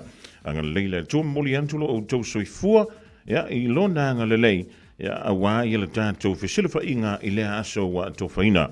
Morisi wha mtalanga wha apsota iane le numera o le olua tasi o valu o ono tasi fitu valu.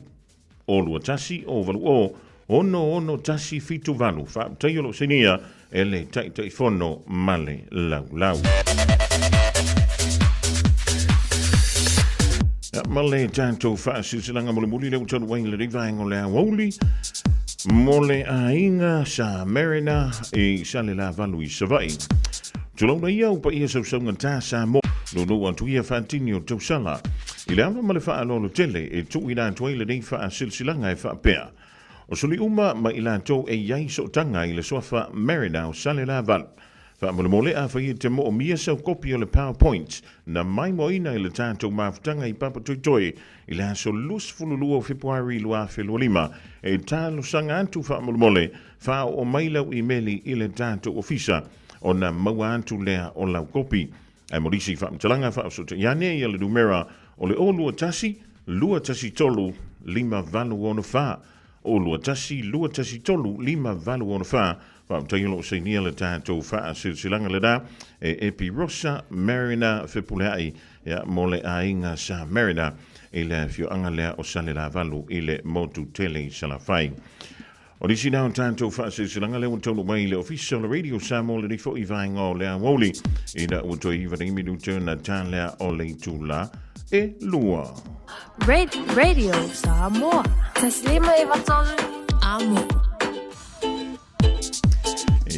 Ia ata na usota ia tula sunga ia se yuri malauri ya ma o talo sanga tu ya wan yuri ya va ia fala au inu fa lili tula tasi ai pe malia lo fina kalo se fe mai ta tu telefono le fai fela fo inga al parlamento al tanto tu i Samoa ya ai ta filo ia le tula lua o lo no winga tu li tau mai ta tu telefono le tula lua ile hawa ulidei ola e mawaila o telenga o tala mai ima o i tutono ni usila ya o te loa ole a wanye foi ya ma le tatu mta upu e peo no lo tea i monta ile fono tanga le pale mene la fo fatu ile le fatu tuaina ole te inga le malo i Samoa por finga malo te ia le fionga le tomai te pale mi le fionga le sa fa pito ya fi me Naomi matafa o mai ya le sa ilinga o le tofa ua maea ona faalia finangalo mamanatu ele i faingo filinga luenga le fionga le fonga talai le monta i le so ya sa sua ilunga sua i lolo arwan tu i sisifo hangi mai i sa ele matang peita ya ole la wana matua le o ya utemana tu ai e ale tala doanga atoi ina ya sola ele ufia ka kokala yo o ana fanga tonu le malam ma vili tonu le fia maina e ro kusa ia on ko ke lu ma fale muri e foi la ile ele wina ia upu fe la fo i tonu le monto le tru ia mai ole na ua mai ole insilsila ua mai ana e fa fo ile unga ole palota ua tatia nei ia ma ua maua ile tonu ua fa se tua ngalu le lafo sa fa tu ile le fa tu tuina olona winga lua ine lafo fa tu e fa mauni ai le fa tu tuina ole te inga le finga malo e pe ole te ile le fiong le te mai tai pale mia e ole wa malo lo le fontanga al pale me nei le ya wo se i tawa tai hawa enga e ona tanto mai tau foi le po fe le ole anga i tie ole mata upu i tina to mai tai leo fia du ton o le parliament ya le pina tau ma wan tu fuile o le a tala mai ai tai au ya le fuina mai tuina tau sanga ia pena fa ni fuile filangano le fiong le to mai tai parliament i le si lua vai aso le lo lu mane nei ti o kanga ko siaki ya le lua vai aso le lo lu mane nei o lo noi o le vai aso vai aso lo na lua o manti malona vai aso lo to le na ye le filangano le to mai tai parliament pele ono malo loenga luenga ale fono feitu la fono Samoa bo fai asi luka o mantapu e pe ona sawa ile na va yaso e male nei fo i va yaso se i tantu tani ala lupe o maunu ile so antaya ya po fe le ole ali lifa ya fina ngalo o su ya fai puler monta ile aso antaya ya mole ngi va ngole awo o a mayu tolli ia kanu si o ngai manguia ka ko umai le lofa malanga lei o le tampa au sili lunga o fai sau tau mafta ia wa luka kai me fa pe e le lango nai fu ma se fi ai a le na tale lua o le te me noia tanto fona o le fsi pe fa maunia e le i fai sau tau singa o le au ia wa ai ona wa umar fongo la wa mano lo su ya fai pule a wa velana ska ko ku korngia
malo lava le on sai fo fonga mua fa talo fa po tapo inga le tunu le nei tula o le huli tala mo la no tapo mai mo tele tumua se vesi inga le parlamento o sa mo sai one ai ina kiki fa fo minista tolua tu le ele kuki le for ino le tunu o se tunu kerisiano ta longa solo ia ta longa le mona pasifika tonga o no le tolo ia o le fa tu ino moli fa fo mai fa la utilino ni tala yep o fe vese inga fe la po inga di tonu le parlamento sa mo ile so o se luai fono tanga pito sili le ona vela ve vesti le tala angol parlamento le tunu le sai one ai ina tituli fafo ia minista to luo le parlamento o lo fitiva ai maleti nu wayne soialo a beta sa muliane to au mai de tonu le taimo le paro taino le lafa fatu o le fatu toino le palimia ala le kapeneta sa fatu ai le patiele fast a o fa au le velo fela fo inga le var fo talaio le monta ya papali ilio maspau ma olo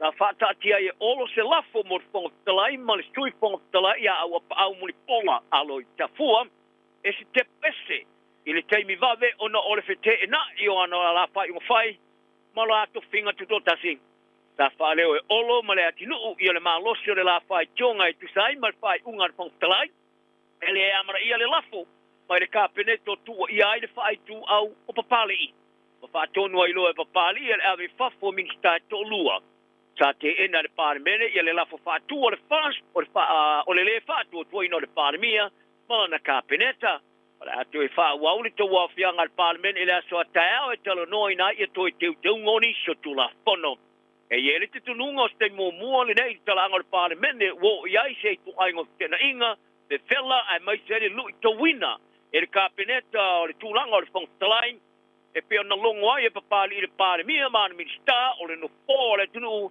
e au na aviai le fa walo wo fa te ina ele minista o le vai fa fo ni sila va vasta mane Winston Peters ia lai commissione ni sila I Peritania lilo mai ava fiel ko te luaisa na manatu fali e winga I le president o America Donald Trump e ele man angore le tio sa mo o se fa matalanga ele tala fe ngai sa lafo e fiel ko I se sa uninga sa Hawaii e anga ile ia Trump e o normal ona loina o lo puina I se acta video. Wa folo ina le malo fo anga tu ilalo ia le ma tu e fa e sia ki o kane sol manava por bowel cancer screening e o normal se tongi mo tanga tani sila uma. O le fo anga e fa tino ina ile to e fa au ia tu vai nga tu pe talo nei ta fatati ese. Mo le tu uma ia ilalo le ma tu mo tanga maori ma le pasifika e fa e sia ki. Ia te se mo le tau sanga mo vai sa por ia le whainga malo ia le wha mutari o por kalame whatai tai po le pilot program sa whatanga I tanga te maori ma le Pasifika una sa fia I siaki o le kānesol manawa e amata mai I le mātua e lima su tau sanga wha aria le minsta o soi fo malo loina Simeon Brown o le matua e mawhai ona whaia siaki o le kānesol manawa e unoa ma su tongi o le atolopua I lalo ma I le ona sifuru le lima su ma tau sanga e amata mai ia o ke topa I le tau tosu ma leona miliona tāla e whaaluai I le isi whātau sanga. Mala ia tā wai o le tuu ma I lalo le mātua e mawhai o na whaia ni stiaki o le kānesa o le manawa ma I le ono su fitu limsu ma le matau sanga. O le awa ai ai le afe se lau luas ma le lua afe o tangata kiwi o na whaia fua siaki le tau sanga momoa ma whaasao I nai le whai tau se lau soi fua I le isi whai tau se fulu ma sifuru tau sanga. O le forfolanga I le aso I nei swinga o tilo ai I le vau I ai o le fitsa lau fitsa ma le tasti o le whaapoponga I la tue afi ai le kānesa ma le whaapoponga I lima sa lau ona sumale ono soi fua e whano mai ai le kānesa o le manawa I le isi lua sumalini ma teu sanga o whautuanga mai le matanga aluenga o le soi fua maraloina o lo manina na whailo ai o le tu I lalo le matua e whai aisi aki au noa ma tongi I le lima sumali valu teu sanga mo tangata mātua ni sila mo tangata umai ni sila o le a whaasau I nai fo I le telea to soi fua na I lo le whaatinonga sa whaia le whainga malo mo moatu I le tūle I lalo le mātua le lima tau stanga mo tangata Māori ma le Pasifika lava I la tau. O tāpā ina le malo I la tau to mai whapitoso I fua malolo ina e pui pui o tangata mai a whianga whaiwhai umi ono le COVID po le long COVID e be ona lātou whalia I tu wau wa mai a lava na a whia le 4 miliono tangata New Zealand o se whāmitalanga fōua no whanga viso ta ingo soi fua malolo ina mo tangata leukele Sa fa matuina le tai au nei, o tau ai. E te tau le malo o nā tīnai. Matoi teu fuafuanga whātātia, mo le COVID whai umi. O le li professor mo suenga i soi fua malo loina o tangata lau tele, i le University of Massey, Professor John Potter, o i whalia. O le lama tio le COVID whai umi i le mai ai o le tū maua pianga mai le virusity o le Omicron, e tū mau pēr le tūsa ma le 10%. Ma tangata e awhiai, e whaona mawhai, o na whiolola mo atua ini tūlanga matautia, o na awhiai tino. Sa whaaria fo i le tūsinga, o le COVID whai umi, e mawhai whaona li mataita ina i se tūlanga tele. O le whātūpula ia o le lamatianga o ni maliu e whaposei. Ma le ngua na awhiai o museleola o tino ma tōtonga, e li mataita ina ini ngase muri. Whaaria le professor o nisi o whaamasengana mo tā wai, le whaano o atula vai le whaasela miliona o tangata i le rorangi atoa. Nusale ma le 5% o le whaita wā whai i le te lope, e awhiai i le COVID whai umi pole long COVID. Whaaria le tamaitai professor o lango professor Amanda Kialsvig, mai le University o Tako. O tamaiti New Zealand, sa mauaru ngātu le tūlanga apia le COVID. Ai o resi ali professor mai le University o Tako, Professor Michael Baker, o e wharia, ele o lava, le lei o le tiliatu ale malo, i le COVID whai umi. O la niming tamo tangata Pasifika New Zealand, Dr. Shane Retty, o e te ena whai tionga mai a ila tō wha maa popoina le whaalinga o whaakiafianga whaapolintia, a onga maurulunga i o kilani ale Polyfest e whapea, ele o lava se sao le malo le whaatupenga o le whaamwe mai. O le Polyfest ua, vi ina o se whaaringa pino tele atu lea whaapolintia onga maurulunga i le rangi, lea whaamana tuina le ima sutusanga le master pou. O le lima afe tā la wha o popo ma le malo sa pulo misiai mo le whaalinga o le tesanga nei. O whaaria i la tō whaamapoina le whaamoe ele o lava i le tūlanga e aona iai le la tō whaamoe o le whaatupenga. E sa longo e restil por Calamity Pacific Waves, o le se leni wa ovak, o le lava. O ia tā ua e na te mana malama o whaaringa whapenei, e masa nia i lava o na mana nao ia tele atu whaatupenga. Mai le motu le kuki o e kāle sia re tonu le motu wala tō tū leia le tunu e foro poleina o se tunu Kerisiano. I le mai ai o na mawaino se whani tatalo Musalemi po le mosque i Rarotonga. Sa wharongo longo i le komiti filifilia whaapitoa le whaalabro tonga o tāpo inga po le Religious Organization Special Select Committee i talo sanga e winga i Rarotonga ma le fuafuanga e aste sia motu i toa. Tauruai whato aia le kāresia Kerisiano at kuki, ia le atu leinga e peona talo sanga ina le toi te wino le whaabai, e amana ia ele atu kuki o se atunu Kerisiano, i le puipuinga ma le whaalaulo ino le te tununga wha Kerisiano, o se whaabai mo tu la fono ma pūlenga o le tunu. E te li tonu e whailau tusi le tu mau o le vanga Kerisiano o le kuki a William Bramheen, o le tunu, e le tau na wholofoleina o le tunu Kerisiano. Ai o le tai o le tua ngai a Tina Brownie, o i whalia, o le talo sanga wo fete na yai mane vanga ti e ono suma power pai le fa tanga i sta o tonga o ta poinga tai fa dia foi o i o saloia ma te mire o se poinga le tusa ma pa vai o i to santa luai sta ma wai se mosque i ro tonga o fa dia i te fono o committee ya tingita erikana o le ponga i na o fa to ai o le talo sanga. I talonga le tala le toi ave se o le talonga i vāre mona Pasifika ma le Chiefs. O le tamara sanga supura kapi Pasifika ma nuku olo whai tonga, ta tu e whiai ele o talia le leia le au tapuai i le motu.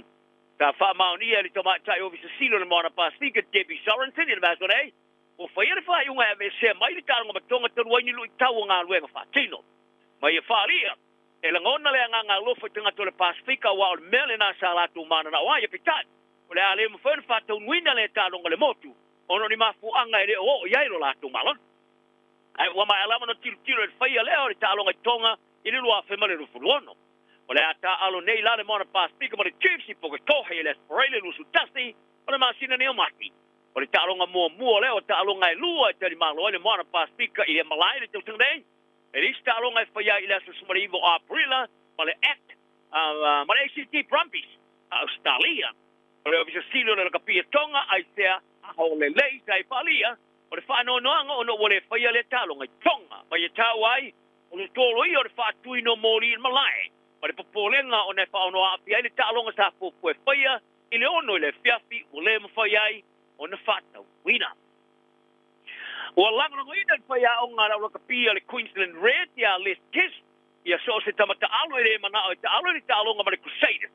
To teliu yo la tu ainga. Mo le va ayo la tu ainga ma me to tino afa ba to ina le fa ia le tarafa tai se stai Australia.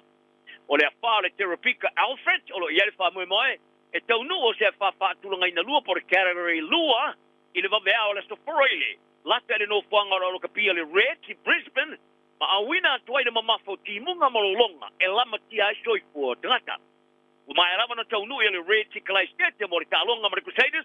Kamar sangan Super Rugby Pasifika ai wa faria kes.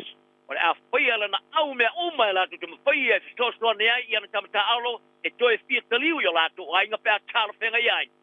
O fenga malanga vale le termine pe ona ia wai o tau foi tu tumuma e pe faria kes.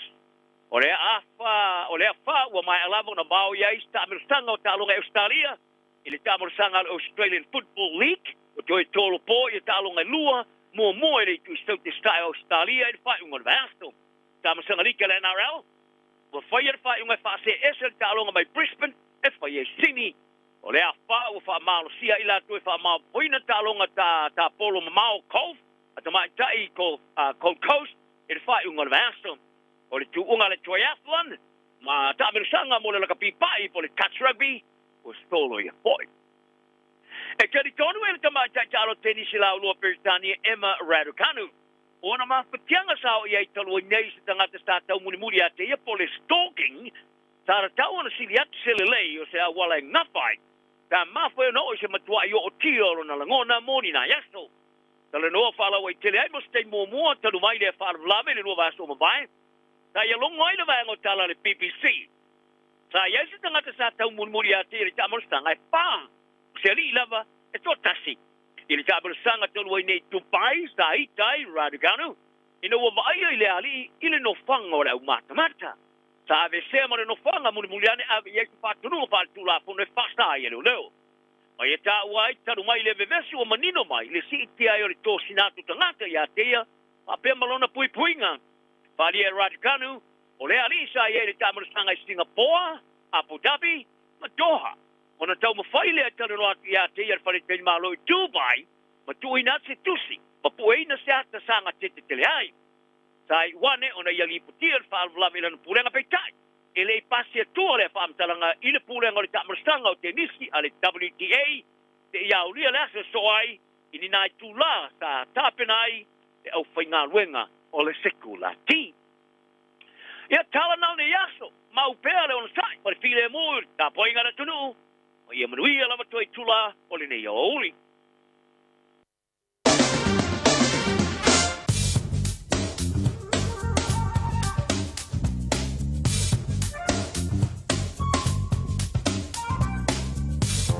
Talo le tau mo le so mo le aso atai au. Wingo le tau mo le so, ele le wingo le tau, mai o le angi mai sa vini mai sauti si sae. Whaalongo ina le angi malo si mai le awa uli, ma le afiafi. Pewe la whamawina luas futasi tikeri, ma le manu luas fulu ono tikeri. O le angoto ifo le lai, le toi ono minute i le tu lai valu. Mo le aso atai au, ele le wingo le tau, mo le a whaalongo ina fo i le angi mai sa vili mai sauti si sifo, ma o le amalo si mai i le awa uli ma le afiafi. Pewe la whamawina luas fulu lua tikeri, ma le manu luas fulu lima tikeri. O le auswa ele lai le tai au atai au le sfutasi minute te ai le tu lai fitu ma le angoto ifo le toi fitu minute i le tu lai valu i le afiafi. Lau tala nau le tamu le so ma le aso atai au.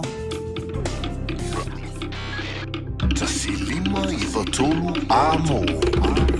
Radio Samoa.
Finga mai le lao so band le vaingo la woli na ua lo se fulu male tasi bidu to te ai nei. Ya lei tu line lua ele to tu a radio Samoa tasi lima iva tolu a mo. Ya e tu lo wan tu telefone e pe ona funga tu mata bina le sunga ya se ulu mala leifi i le so. Ya to e fo i mai ta tu telefone ile taimi ma sani la so a ta ya le ai le tu la tasi ile a woli ba ta tu wolia. Le lofa malanga leo le tua. Inisio tala. O lea te wa ia tuinunga i. Son, e wewe sirka ko fongo i Samoa e kuri ai i ale sui o le malo New Zealand. I o i fea. I Peritania. E we vela vela fo inga. Ale pale mene o Samoa. Ai fa malo lo mai. E ale sui o le malo New Zealand. E le ali i minister o va i fafo, ba wasa mana i Winston Peters. Ua ia wha mano lo inai. I le haiko mesina o New Zealand i le United Kingdom. Ina ua ia whaia ni la fonga, e wha ata taulea. I le li i presidente leo Amerika o Donald Trump. Le sa ia wha pe mai ai, ia ua matuano loto alo na le fia. I wha i unga whaia le li presidente. Ja, maar de toeale sunga ja veel golf. O je voor je sa weer maar tak je pantie le leba. In tumsanga o tuanai. E u fa yo ma no New Zealand. Ia, mai sa ave fo ia ma minista sinia. Ile na fo i vitau. Ile tausanga e lua afe lua. O le sa ia pale mai ia ile tofi. O le pule nuu leo le ai o au kilani nei. Ia mai, lua no fo inga. Sa fa pe leo le pale mai ia le sunga ia fio golf. O le fesili, le sa fesilingi ai. Ia le i haiko masina. I le aso lua o le reiva iasa o le na fesilingi ai e fa pea. Ia, a fai, e iei se filifilinga e te faia. I le vā lea o le faia o se taua. Ia, male, tulanga lea o le dishonor. Ia si ka koa, e sa ili mai po lea winga o rea upu. Inga ngi ke i fua ka ko vevesi i fu i lea mea o le dishonor. Ia, o le va apea mai. O le au mai lea o se luma.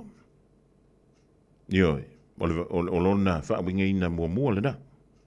Ia, po o le le au sia lea. O se tūlanga. Ia sa iele wha moe moe maa walung. O la wha pele o na au sia. Ia, o se tasi nā vai ngai pe o na tā ua mai. Ile maa fua anga, ua wha amano lo mai nei. Ia le hai komisina o New Zealand. Ia o se tasi fo i e maua lunga lona tūlanga i tutono upu whai o le maa lo New Zealand. Mai lona tofi o le hai komisina.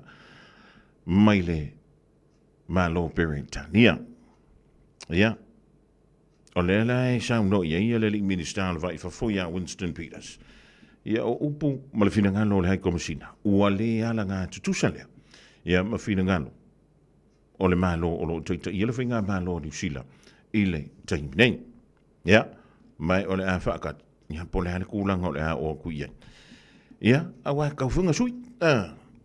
O le sile vaenga pito sili. Ona tau. I mene i o finga malo. E le ngata i tutonu o le loto i fale. A ia, au ni ngalo le vā, mātunu i fafu. Ia pilau na iei le whainga malo le tātou tunu sa moa, i lana whainga pā anga New Zealand, a toa i ma au se talia. Ia, a toa i la maisi a tunu, la vea tuai. Ia ma le malo saina. O le whainga pā anga fo i le tātou tunu, ia ma le tunu o Japan. A tātou o i le tunu nei o Japan. O le tunu o ia pani pe a tātou fo i tua. I le taua lona lua o le lanola. Ma tau tia so le li le whainga le na whai i Japan. Na o le wha o lantou motu tau whiololo. Ia manai motu la iti. Ai whele reima i a Japan i so le li i Japan. O mai a whi ngai haua. Io. Wha ave vesi e lo ma le Navy. Ia ma le military America. Ia o teimina, e mo ia. E le oango kere Amerika ia le tawale. Tele le soifua na maumawai. Ai awa le teimile na pomo ia va le lea a Japan ia ina i Pearl Harbor. Ia o le tai au pōla sa. I le nafo ia tausanga na tula i mai ia le fo i whawhitau. Ia le winga lauta. O le anturu o Japan. Ngama kua akako makamaka ngiaka. Ia wa kawanga i se kamalima se kamaleanga. E kawanga i le kamaleanga kamarisifi. E peila le vai tauna. E le ngatai le laua lunga o le sa wao le li i te tai. O le tunu o Siaman. Ia e wha pe fo. Ia le te tai o Italia. Ia ma le te tai o Japan. Ia man tūla vai te mina o le Emperor le na te tai o Japan. O le wai nei ia le lantou paramia. Ai o le makua maka ukia o whainga Japan. I nā vai tau. Ia no toi o mai le mena i whainga paanga. O le tele o nisi o whalea o ngai sa mo i le te milere. Ma le tele o tūsanga o tūna i atu. Na whausia i le sosa ni atu i Japani. La le meua ngofo i Japani o sosa. E tasi alo ni mafuanga. E kau ko kongi ai. I alonga sawa. Ma kau keu i longa va. Ma tunu. E le nganta i le Pasifika a oisi fo i antunu. Le na afia. Ia la tu soli ngātu la fono le tawalona lua. Ole lanolang. Matau tia ia le tawalada. Ana le a apa ia Amerika. I mo meo pomu atomika e lua ia na whapau. Tasi i Hiroshima. Ia ma le tasi nai Nagasaki. Talo whai i la tu. Ina mo e o la tu soifu. Le iso na i se senga tele. Ia maremele tupu mai tonu o Israelun Palestina. Tanti ia le mena amanta mai. A wai le na le pauna le men tupu. Tele isi mena tupu momo. Ia ele o usfa masingo. Ai ole winga la utala. Mole meo le soifua ma umau. E whaia e tanganta o lo no nofo i tua o kisi. Ia wha iunga. Ai fiu wai tanganta lau tele. E whe alo wha. Ma leiloa. Po where me la anga ie. I le pāpā o po. Le whai tau wafe o tangata. Tamā mo tira māntua. O whāna witi. O pepe. Ua māli liu. I le vale o Israelun Palestina. Ia sa ili ngā le mea o le pule so. Ka fio lai. Lua whelua li maleo i tanto. Ale ai su e al pule. Ia masawa tu fo ila ia le tai o le tono o Ukraine. Alua tu e whiloa i maleni presidente o Amerika malasui presidente. Ia alua tu malanga malanga anava tau fo le mailunga. Ioi. O le mea ngā oi. Pa le preskinge whamai. Whafo. Alui whafo. E kere sau mara kongu sau wha kongu mai le kongu orki. Upu whai. O malo. O upu lafo. Ia ola son na file na mai tau atu. O lea na whai ai le sānua ngā mua mua. I le toi tali wantu i le whale pai pai. O le ri presidente ia Donald Trump. Ia ma sa wha pēr le wha mai ia le tala lau wha salau lea son nafi. O se tasi leo o sānua pito i sili o na umi. A se presidente i to tonu i o kongresi a Amerika. Ia ma sa va pelea ona o ma wan to se va mtranga va pe. I le mata upu ia Ukraine. O la ua mari mai ia le i presidente o Ukraine. O le a ngā lulu e whaatasi e ala i ta iala. Ua va pelea ona folatu. E le whainga ma lolo te i le presidente o Amerika. E mako maali e wi ko ngame e senga o kingi ya mai luma i ai o fo i disi ku e fa mai o le ua makwa i lango mai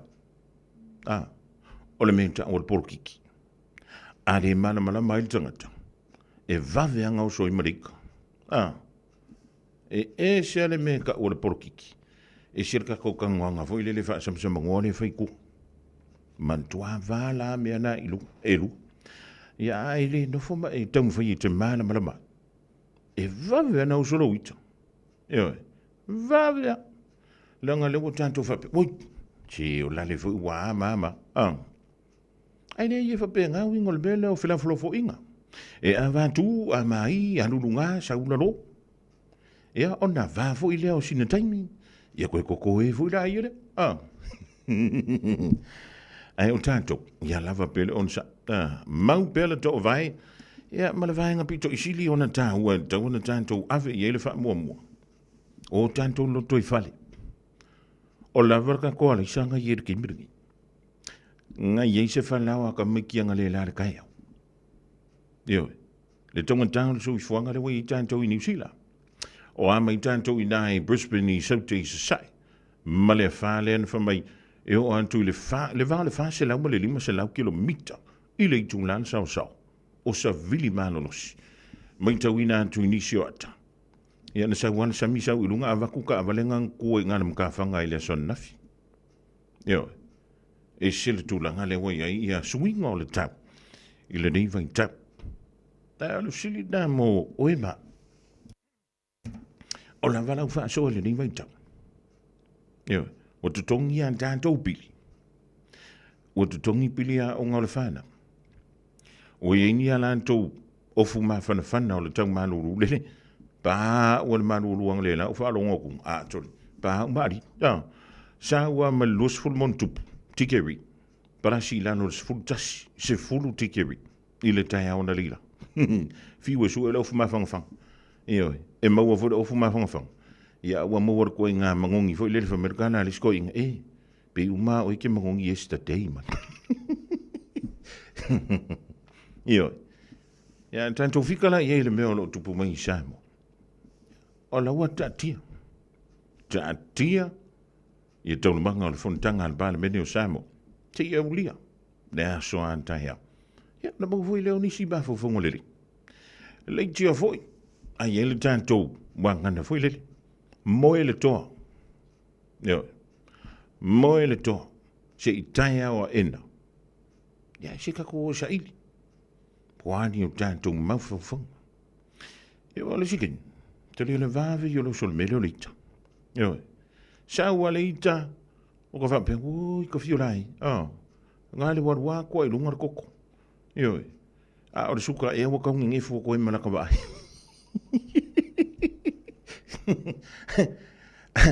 A o le fisili nai, tawana tātou fisili ai. Ina nei te wa tele tātou. I lo tātou le fia I tau manga. O le whontanga al Parliament I Samoa. Ia eva, no lo tu nifaf. Maftau I mastasio tamani o le tātou tunu. Hau whai aku ye. Ton, a wafia. Ma ia, le whangau sau I Yesu e aku singa. Me ai o le hau. Whak, o le ponga la leo kako. Nama, ea. Whak, vai. O lea kako ke sa ili manatu fo ilele ma ese o tātou langona. I whila whalo fo inga e whatua mani anto al Parliament.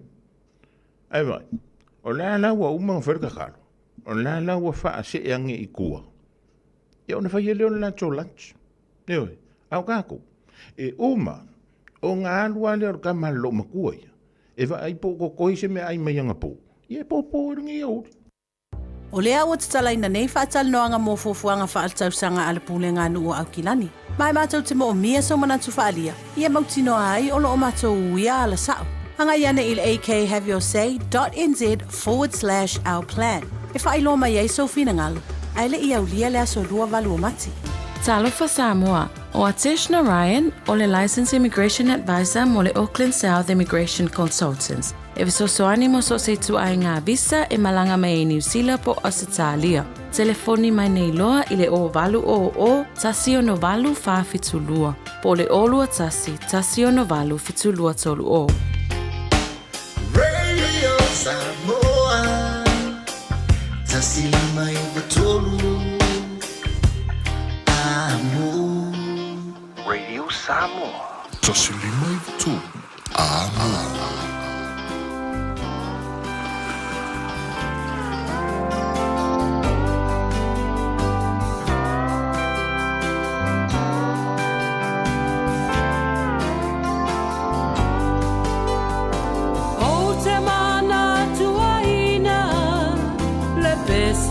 Na taina a o e o poina u I le siva a o tawheli uliwa I le musika manaya o le alofa ua a mataina pe e te mawhai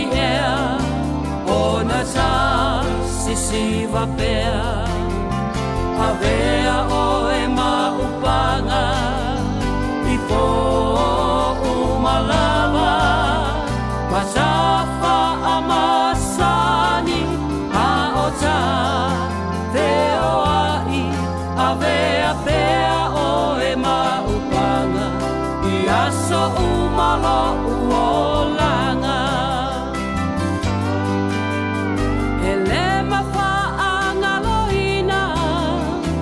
musika manaya a ota ulima masisiva a o te patu ma o manatu natu e fia vea pea oe mo au pe ese mawhai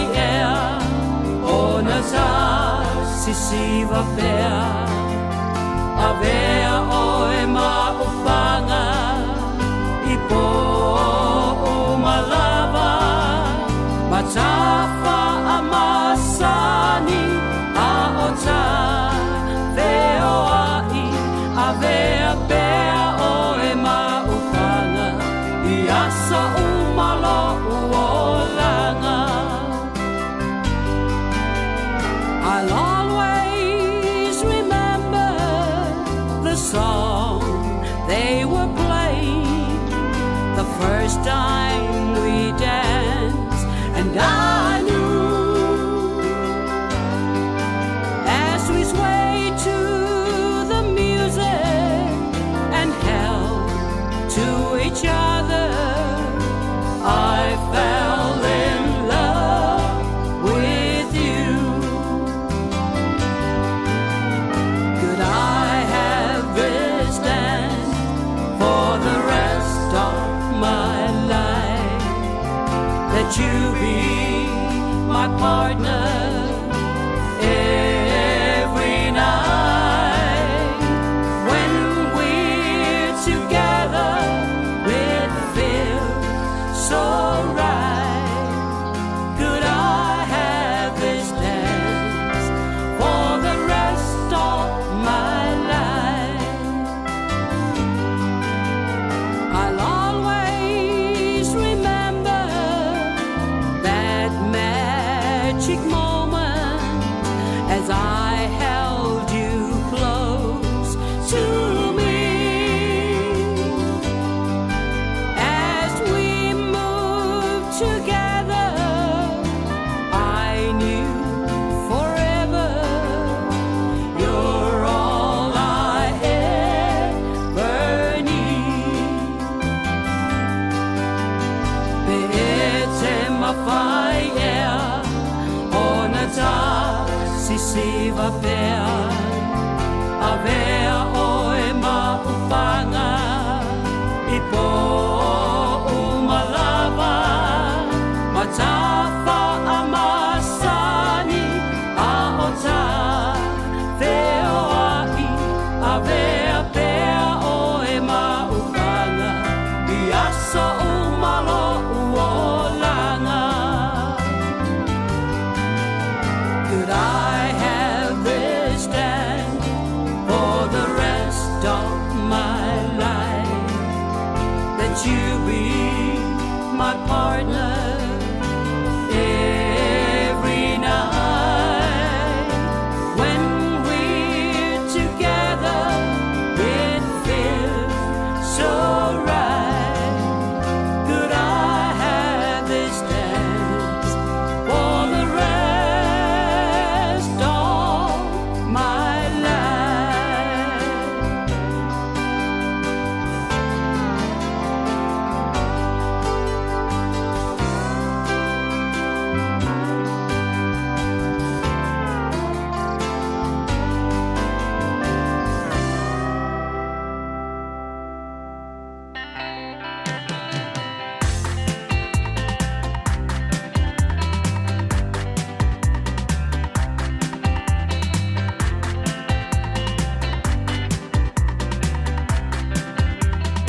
Se formali na tau fifa o Sofia le rivaingo le woli le pese wa fa goina te fa e na o te se fulu 5 minuti ona tale o le tula e tonu ia ta fulu tonu na o da tula o tanto tala I vai furuma tala I talonga e le ngara perenta ni e pe ona saudi ba ile vaingo telefon ya e va vai a fu o tanto wa polgala me fa solo ile da tula o nisi o tanto li poti o le la vai tonu mai ile nei vaingo le o li mole sila fia o le si tala o le watonu mai ile nei vaingo le aso ile tutua le radio Samoa o le ua fai loa alo ia e le I office sili ua lima nei tau sanga o ia tau avina le tofi o le office sili le o le company va le New Zealand le tanto te tinga inai le tau a pasisi i le vale o Samoa ma New Zealand ma Samoa le li o Craig Thorin o le ua fai loa marino I le so o ia o le afa ma vai ia pe malo lo mai le company le New Zealand ma o le afa pe leo na lo ia lo na lo ese mai le company va le New Zealand mai la solo se fulo ma silo oktopa ile nei tusanga lima tusanga o ia tau avena ia le foi mata faioi ia mai o le lima fo le na tusanga mai le ting ia wai tu want to ia foi le ia le tofi a ona wa amatana pisa mai le vai tau ma le fa mai o le covid e se se tanto o ia toi mana tua o me sa fai ele vai tau o le lua fe se fulu ma le iva le masino te sema fa solo mai ai ele tau sanga e lua fe lua se fulu a ele io o mai le ve singa le na matua I ve si ele la no langi a to ma ta puni ai ma company ma pisinisi ta puni ai ma tua oi ma le feo ai mani va alele se I vanga na I va alele ia na fela wa ia o loa ia ma tau ma fai le va o le antu wanga I le antu o I tau mana tua le tau sanga le da ia la victimi tonu ana le na pale mai ele le li ia office sili le o le company va alele le New Zealand ia o le lima tau sanga antu I le tau sanga le lima ia uma fau antu ai na tau sanga soli mo le meo le vevesi o kako o le utu mana tu ai foi se tasi o minister I to tono le whainga malo a New Zealand I le nawa ita o le ganga zambingi ska foi le soifua malo noina ia matatua o le nei ia kako system foi ia le traffic light o le mu lang moli ia ma le lan mea mata ia ma sa fa ina o na ferua isis a le mea le bingi ska ula nga le safa maua mai lipoti o lana me era mo sa fai o le fai le lockdown ai alu ka malo alu vidi wila so alu runga le banga sa wilano alu runga le banga ia uma leoranga o la lava fai le tap ai alu ka malo move le la koinga mai lo la ko fa le lesfat maka o kia ku sa le fa mai amal mole tanto New Zealand au malava ni toi fe lo isis o mana tu e sto ina foi le leo Dr. Bloomfield oi si ngaka ma lo so o mga foi mengi o ko fies fulu ila to lo wa fie le so oi o ka ya ko fa ka kati fu ku so pe po le tal tas ya o li ost tas le sa fa pe le ona to la wina mai foi no mero ila to wa fia ia ma le tele o suinga sa ia I tutonu e le ngata I tono New Zealand ia pe foi ia anturu e se te lo foi Australia awa na faila o tui mo hua ila o lockdown na fai o Australia maka o kia nga mea son ala mea lau te antai oi wa sa unai sini ia ile vai te milen fai ile lockdown na a New South Wales te mina o le makua a asamai o le premier tamaita ia Queensland ia ale foi a asa kupe vevela ko foi ia le premier New South Wales tamaita uma ia baba ia stete yelo o le tula fono la New South Wales a fai ke ngo foi o le pikong una kana korko pikong e sa nga ia ru pikong sa we ko ma le swa makalanga a maua o le tu hol to bitunu e lima fita la Australia le sala te mawal te milna. Ia o se upu se si me ko ako. Ia o le mela nga o le afa il fam sinonga lo ngai. Ia o le fai mai. Ia le fam talanga le a le li pule o le New Zealand o le te milna. Wow, I lona te. Ia e anga ia tuai mo se isi la sanga e se mai I lona te ia le o company va le New Zealand. Il dai mai tau, sia e vai se va le o ferwa. E te lori si company va le na va ai le na vai tau. E o mai nei tau sanga I utuna I atu. Le fa o popo pea o alanto va le fo. O company va le a Fiji. Le company va le Fiji Airways. A wala nga ferwa I le la ko jump. E fe avea I mo meo olo. Fe nga fikison. Ia na fitango fifo I le faa fea kuka ko fama e pa ulu mako pasesi. Dunga o mako va lele. E a fe mai I fisinga malolonga faa ua ko isamo. Ioi. A fe mai se fisa ki. Ioi. A fe mai in mako peka king lei. A fe mai Ioi, ole feololo anga ia mako forkar malo ia vango. Ya, nga singa lusful lima I kula ke malolo I ngai ale o suva, ia po enendi. Ya fa o kwele o fenga mranga Samo. Ya fo I mai fo Samo. Ya fe mai. A fe mai ole oka ke le la vango ko ke fio makala au mai. Au me au mai. Ole na tutupu. Ele vai taimi a o vesi tanto. Ele fa mai o Covid. Yo. E kusana, o lai ka pungi isi company. Ia wa ule intang ta fata. Le intang ta fewa. Ia te mana tua I fo ile tau sa ilinga. O le fa sa mo ina o le mele ta o le front line workers. O ai ia tang ta fenga alwe. O ilan tau yenga lue. E pe o fuimu. Ilan tau o leo. Tau si mai. Fo mai. Ia la vea tuai matantou ia la au whaasalau. Ia wai le mawhaina e nofo le whaleba e whaasalau me ke sumea I le ofisa ki whaasalau an tuai. Ia, ona, te tala lea, o le level fia e wangalo ia ka I sime. Au le sime mali e nau mai, mana tuaina, le lena toi tupu mai nei le vai o I Queensland. O le so o ngā la ua I o loa whale o loa. A laile I o le aso koe ka ngu mele skiriva. O hai o loa ngā so o ngā la au. Fangu vai. Ia maraka mo pepa pae. Yo, mai de angis pepa. Nga ar pepa pae. Ngala ura. O aku iskan. So ora ibangi pepa. Ia, ka ino I pole hale vai for game. Ia le fona toi va aia. Ile fai unga le venga so se vai today. Ina u longo tala. Ia le vai ngale Australia. O le ua tūlanta mai le wha. O le temine, o le utawa wa ian tui lunga o antangi e awina mai I nai Brisbane, South East Society. O lea ua tāpena pena. Ia o no le fo I whamai. O lea ua tūlanta antu fo I si tāwiringa o Savili maa losi. Ia mai o lo tāpena pena iei I lantou. Ina ia whapelea o na taunu watu.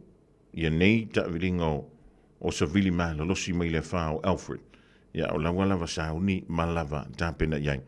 Ia le antunu o au se tālia I lona stete o Queenie Selani. O le whamele tala. E ono taunu wane I lau whanua o Australia. Ia le whama alosi o Alfred. Mai ono o I foi le lau ele.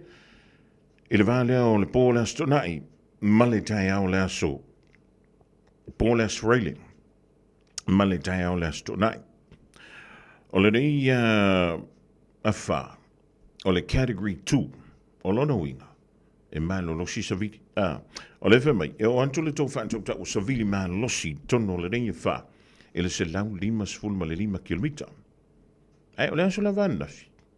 O le na ufa alongo I se tasi o alaleo, o lo ta umei le talana. Le vao le wha se lau ma le 5 kilomita le sao savili, e le I tūla. Ia, tātou tau whai te talo, mo nei o tātou tua, o ia miselewa nei o tātou a inga o me masani, o lo au maua I nā, I le fo I tū o Brisbane I Australia. Ia, o nisi nau vahenga mo lo si le fi, o le po anani. o le poana ni. O lea o le a ta aloi. Ia pe o le a ta aloi le ta longa lona tolu. Ia le ta msanga o le NRL le dei fo i tusanga. O le papele ona ta aloi. Ia le au malo si le Roosters. Ia o le anta alo. Ia ma le au no o le final. Ile na tusanga le Broncos. Tau le se fulu le poana nei vai tamiti joina piki.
In this update, Air New Zealand Chief Executive Greg Foran has resigned and will leave in October. He's been in the role since February 2020. Chair Dame Therese Walsh says Foran believes the airline is set up well to continue its trajectory of growth and innovation, and the time is right for him to take on a new challenge. She says his generous notice period allows the board to carry out a global search for a replacement. A peek at the government's books has revealed better news than hoped. The Crown deficit is roughly $1.2 billion smaller than anticipated, and tax revenues $600 million higher. Government expenses were $600 million below forecast. Political editor Jason Walls says Finance Minister Nicola Willis will be pleased. Keep an eye on these numbers as we move to the budget. She is going to be reallocating a heck of a lot of money so she's able to stay within the fiscal parameters that she imposed upon herself. The local government minister's calling Wellington Water into his office for a please explain. Independent reports have found the water provider wasn't getting value for money and was susceptible to fraud. 2 mayors in the region have accused the agency of ripping off ratepayers. Minister Simon Watt says government intervention is a potential option. I've asked officials to give me an overview of what intervention powers, if anything, I have in regards to Wellington Water's shareholding council. Public health experts are sounding the alarm about long COVID. The Public Health Communications Centre estimates about 5% of New Zealanders have the condition, 250,000 people. It says it ranges from mild impairment to severe disability and could even increase the risk of sudden death. Massey University's John Potter says it silently damages cells and organs. It can literally affect essentially every organ system in the body. It can affect the heart and the arteries. It can affect musculoskeletal system. It affects the brain and the nervous system. That's news. In sport, Tom Bruce has made the highest first-class score in New Zealand in more than 70 years, making a whopping 345 for Central Districts in their 4-day Plunket Shield game against Auckland. Bruce's effort came off 401 balls in 564 minutes before he was dismissed. CD declared at 700 for 5 on day 2, with Josh Clarkson unbeaten on 166. Bruce's score is the third highest all-time by a New Zealander, surpassing Roger Blunt's 338 for Otago in 1931. Auckland have just begun their reply. Springboks coach Rassie Erasmus has suggested the Rugby Championship should be moved to the same window as the Six Nations, between February and March. That is sport. I'm Raylene Ramsey.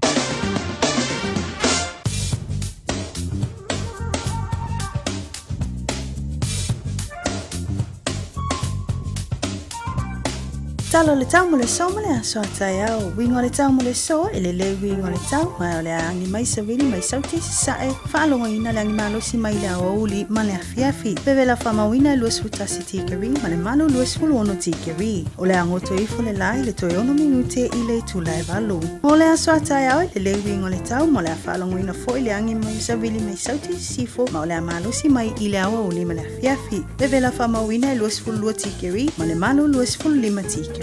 O le auswa ele lai le tai au le sfutasi minute te ai le tu lai fitu, ma le angoto ifo le tu fitu minute i le tu lai valu i le afiafi. Lau tala nao le tau mo le so ma le aso tai au.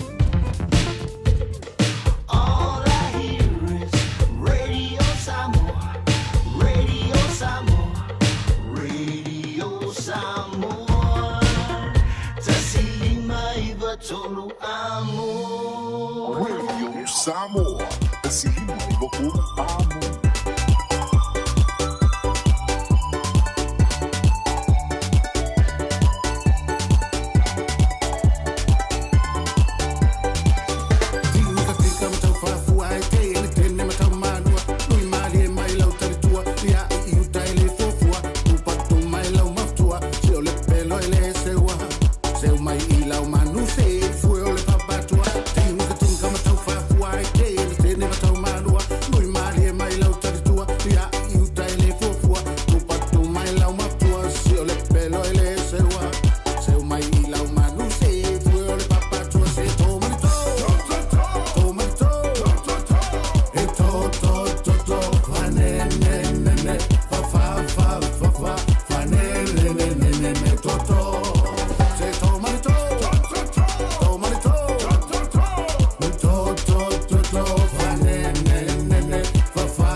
Valley o today mati a junior vailu ala di vaingo la wuli ya malapese to fane ne Talafan join man to malafana wa ngale tu wa ngole dia so tofi wa ya ne to fusi pa tamaiti awing anu tanto program silva tali la afon top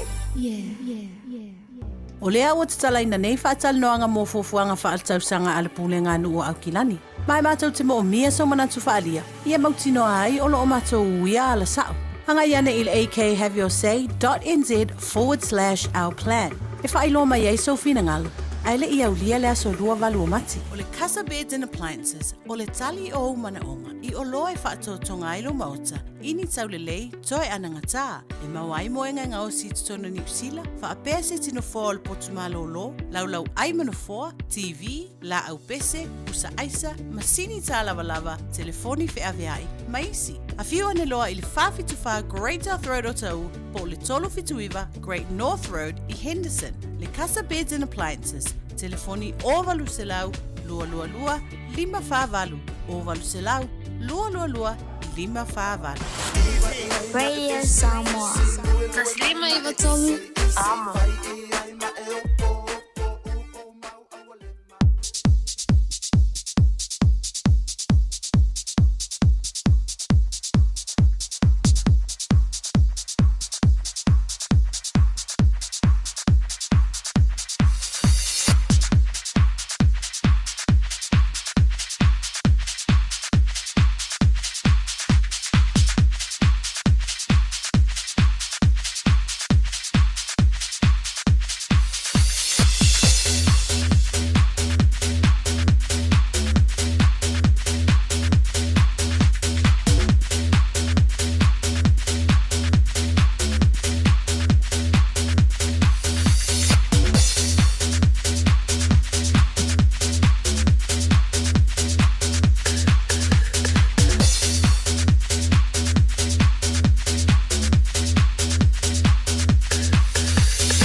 24 hours a day, 7 days a week. Radio Samoa streaming live on www.radiosamoa.co.nz.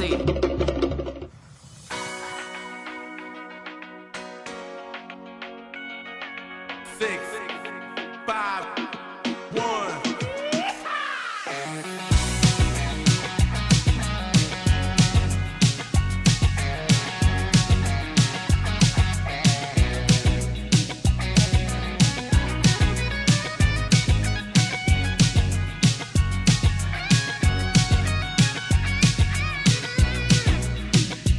Just like you got a girl, me oh my. They got a girl for the heroes down the bayou. They see Vaughn, the sweetest one, me oh my. Son of a gun, we'll have big fun on the bayou. They put dope, found dope, waves to buzzing. The game folk come see Vaughn by dozen. Dressed in style, they come walk wild, me oh my. Son of a gun, we'll have big fun on the bayou. Jump away across this pine, feel the gumbo. For tonight I'm gonna see my cherry. They kicked off, feel for jar at the gate. Son of a gun, we'll have big fun on the bayou.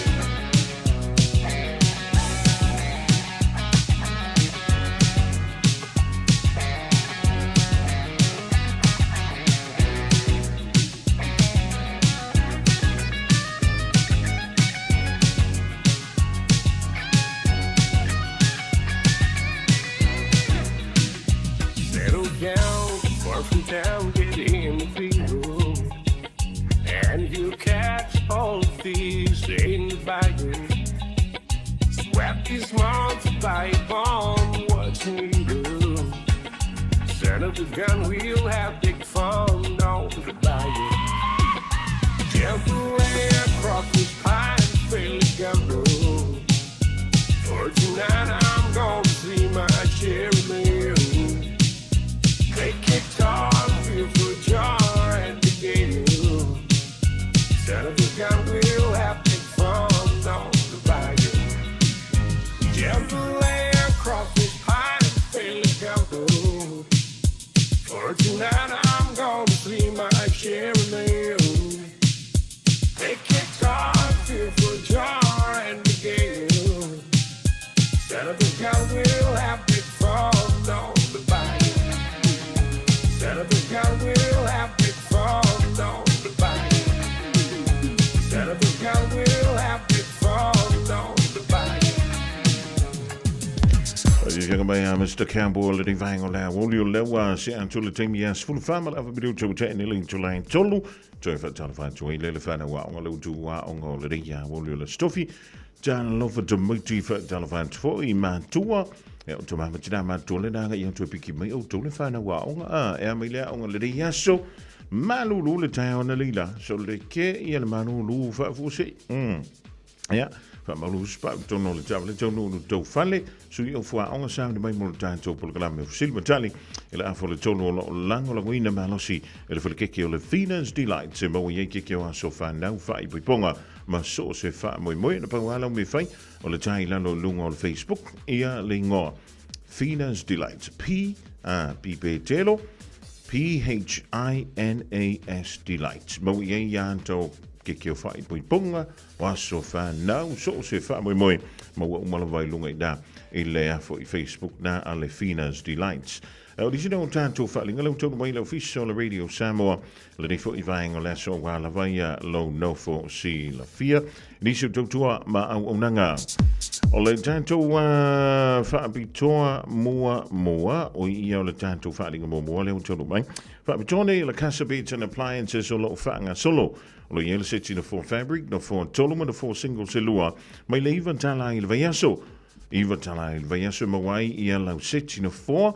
The four tolum, the four singles elua in na oliva tala il vayaso. Moenga queen size. Maile fitu tala il vayaso, fitu tala il vayaso.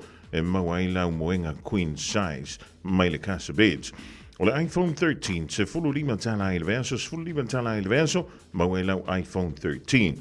Smart TV lima lima inisi, ila da ole se fullu lima tala il verso, se fullu lima tala il temo il Smart TV, lima lima inisi. Ja, londa lang telling. Voilà, jij. Il casa beds and appliances, il ovalu se lua, lima fa valu. O valu se lua lima fa valu e ala la tulu meranam fiona e vala au yai e awala va ia le sa ilinga leo se fa bitoa o lo la tu wofu ina mai mo I tanto e le nei fo I vintau ole tau sanga. Male tanto fa linga mulmuli ole tusi ole vau filifili male tusi ole songa. Awurik nga lo sa lo mingo le tusi o le songa fatasi ma le lo mingo le vau filifili e mawai fa lo pengo sa mo isi sifu tutuila mamarua o nisi o tala tu o Samoa o la ngā upu o le matafa yo le matai le whaingo fa le blave pe yo whai poiponga ma liu o le o siusingo a inga fe sila fa inga o Paolo o si fa alo alo fa befo I fa alangingo e kaile sia ma le tele o le ngangana o fa alo longa na o le fitu se fulu tala ia lona tau.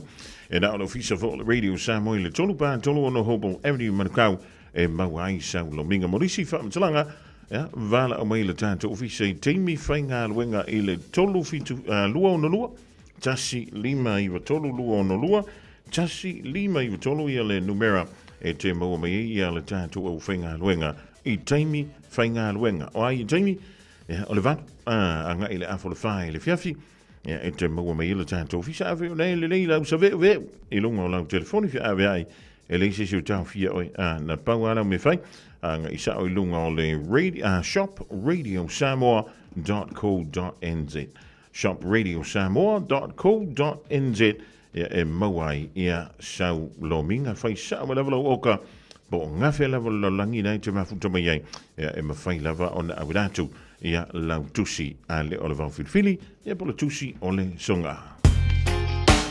Radio Samoa Tasili mai batolu Amo Radio Samoa Tasili mai batolu Amo Ona wa sulu valu mala famili utu tene le July tolo o le ngalo tato programa silva tali tamaiti isa temi le o toi mabau sta ile pa tulunga na wa vanto le utina polo tamai tono le tavani pa maule fusi pa fi fo le skam ki ka They can come take it all away. Break your heart by the lights of day. Drown your love in a distant bay, so lonely. Yeah, see the ships headed for the rocks. See the time ups and over the clocks. There's a light shadows on the rocks that saves me. It saves me. That's why I wonder and follow la vida son on the night when it takes me just where I want. That's all I want. La vida son. Miss the beat if you close your eyes. Every night wears a new disguise, and I live when a new surprise surrenders. Yeah, feel it all with a willing heart. Every stop is a place to start. If you know how to play the part with feeling, I play with feeling. Yeah. Why don't you wonder and follow la vida son on the night when it takes you just where you want. That's all you want. La vida son.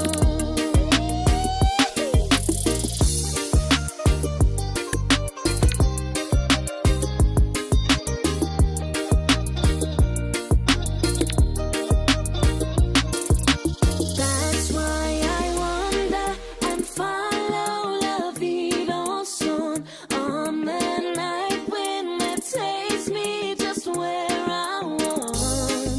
That's all I want. La vida son, son bleu y suivons la vida son. Dans la chanson, c'est toujours la vie qui chante. La vie qui chante, la vie dans son bleu, et suivons la vie dans la chanson, c'est toujours la vie qui chante, la vie qui chante, la vie dans son.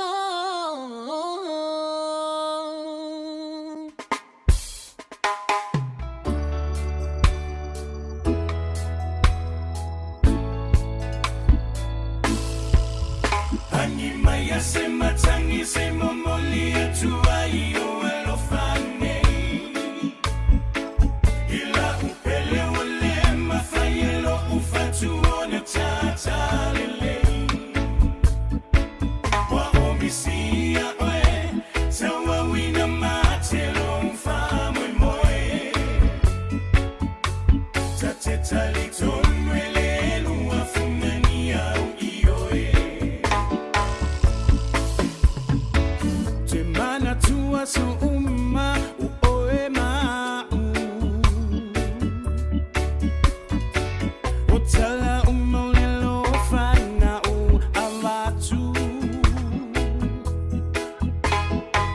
Ifa ali umafo inayo manatu Wale ay maseisi wana oa Anyi maya se matangi se momoli atua iyo elofane. Ila upele wale mafayelo ufatu ona tata lele. Wa omisia oe, tawa wina matelo mfamwe moe.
la oi mali ua sa mai nga oia ei ua pule lava ye yanga ia oi ea Saula ia Siva mai se yo ufa a fiestia Unga luenga Pa a tau pati Oso pelue lue mai Susau panga Tini petama Lava oe po ole toi ina Uma ila Ambi pila Wali kama Shaue lava Famole mole Yai fo ise lo matua Ufa asina Fami se misa Wali tini Shaue lava Famole mole Sivala ia ile musika E famanga ia ila weva Aule fusia la panga E tupu ai foi o se misa Au manipo Oi mafuko fo te au manipo Oi a winga fo i au manipo Boom chika boom papa o 5, 6, 0 low key no Kayla record yo Son of the S-A-M-O A way night and day For my people the Malo people the Ausuie O Marie Fai ya yo my la ia Vika let's go Sivala ia ile musika E famanga ia ila weva Aule fusia la panga E tupu ai foi o se misa E ai fo i se fafa finge Vai ma soa, fa sopo moa Wali kama, shaua lava Fa mole Pe ai fo i se fai lele Fai sana sefe, fa lai pankeke Wali sunga, shaua lava E fai lau kama Sivala ia ile musika E fa manga ia ila weva Aule fusia la panga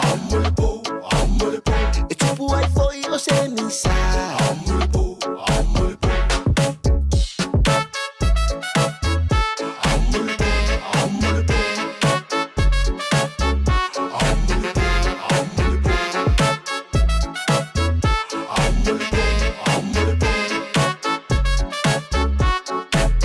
Sivala ia ile musika E famanga ia ila weva Aule fusia la panga You young man, Kayla record to Lenny Vangola only Santo Samoa. Ina wa lua la fluido to chain la for the total to waiting. So you for on official me I sound by no more time to program officially mentally. Ile Nia wo.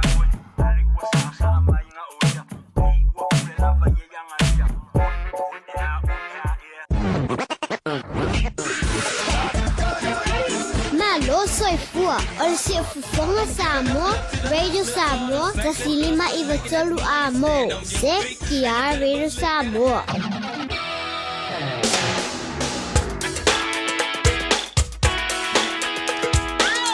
E fanno fantuile di vangola wuli man tuela nganto le olefana wa onga lutu wa onga ole dinga su tofi Jalofa lava jamaiti o mai o to e a mai la onga le dinga su tofi ya wa ita ile barulu on ta yau tofi tanto lele yo ile onga le dinga so no le barulu lele fanno yo lutu mamba apollo tindown e la ile ile tanto numero le tolu fitu tasi lima i tolu tolu fitu tasi lima i tolu da mutalatu mo o tole fanao Fesili ya e fanta tau lava lei tono New Zealand na tau wa tanto polgala mele fai nei New Zealand lei o le awoli ana leila na fa pele ona fa ma vai mai ai ia lele pule o le company va lele ale e New Zealand ile mai ai le o le lima tau sanga ya o lana tau tua il company va lele a New Zealand le e New Zealand o le fesili na mo tau le fana o ai le ngo o lele pule o le kampariwa alele e New Zealand. Lea o le amano lo mai ona tofinga o ia o le ofisili o le kampariwa alele. Mai le mahasino o kitopa i le nei tausanga. O ile ingoa le li pule ale e New Zealand. Le ua wha mawai le na wha ilo mai le so ai mano lo le so lus fulu o ke topa ile nei fo I tausanga. Tolu fitu tasi lima e tolu. O ai le ingoa le pule. Ia pole sili. O le e New Zealand le ua wha mawai mai le so.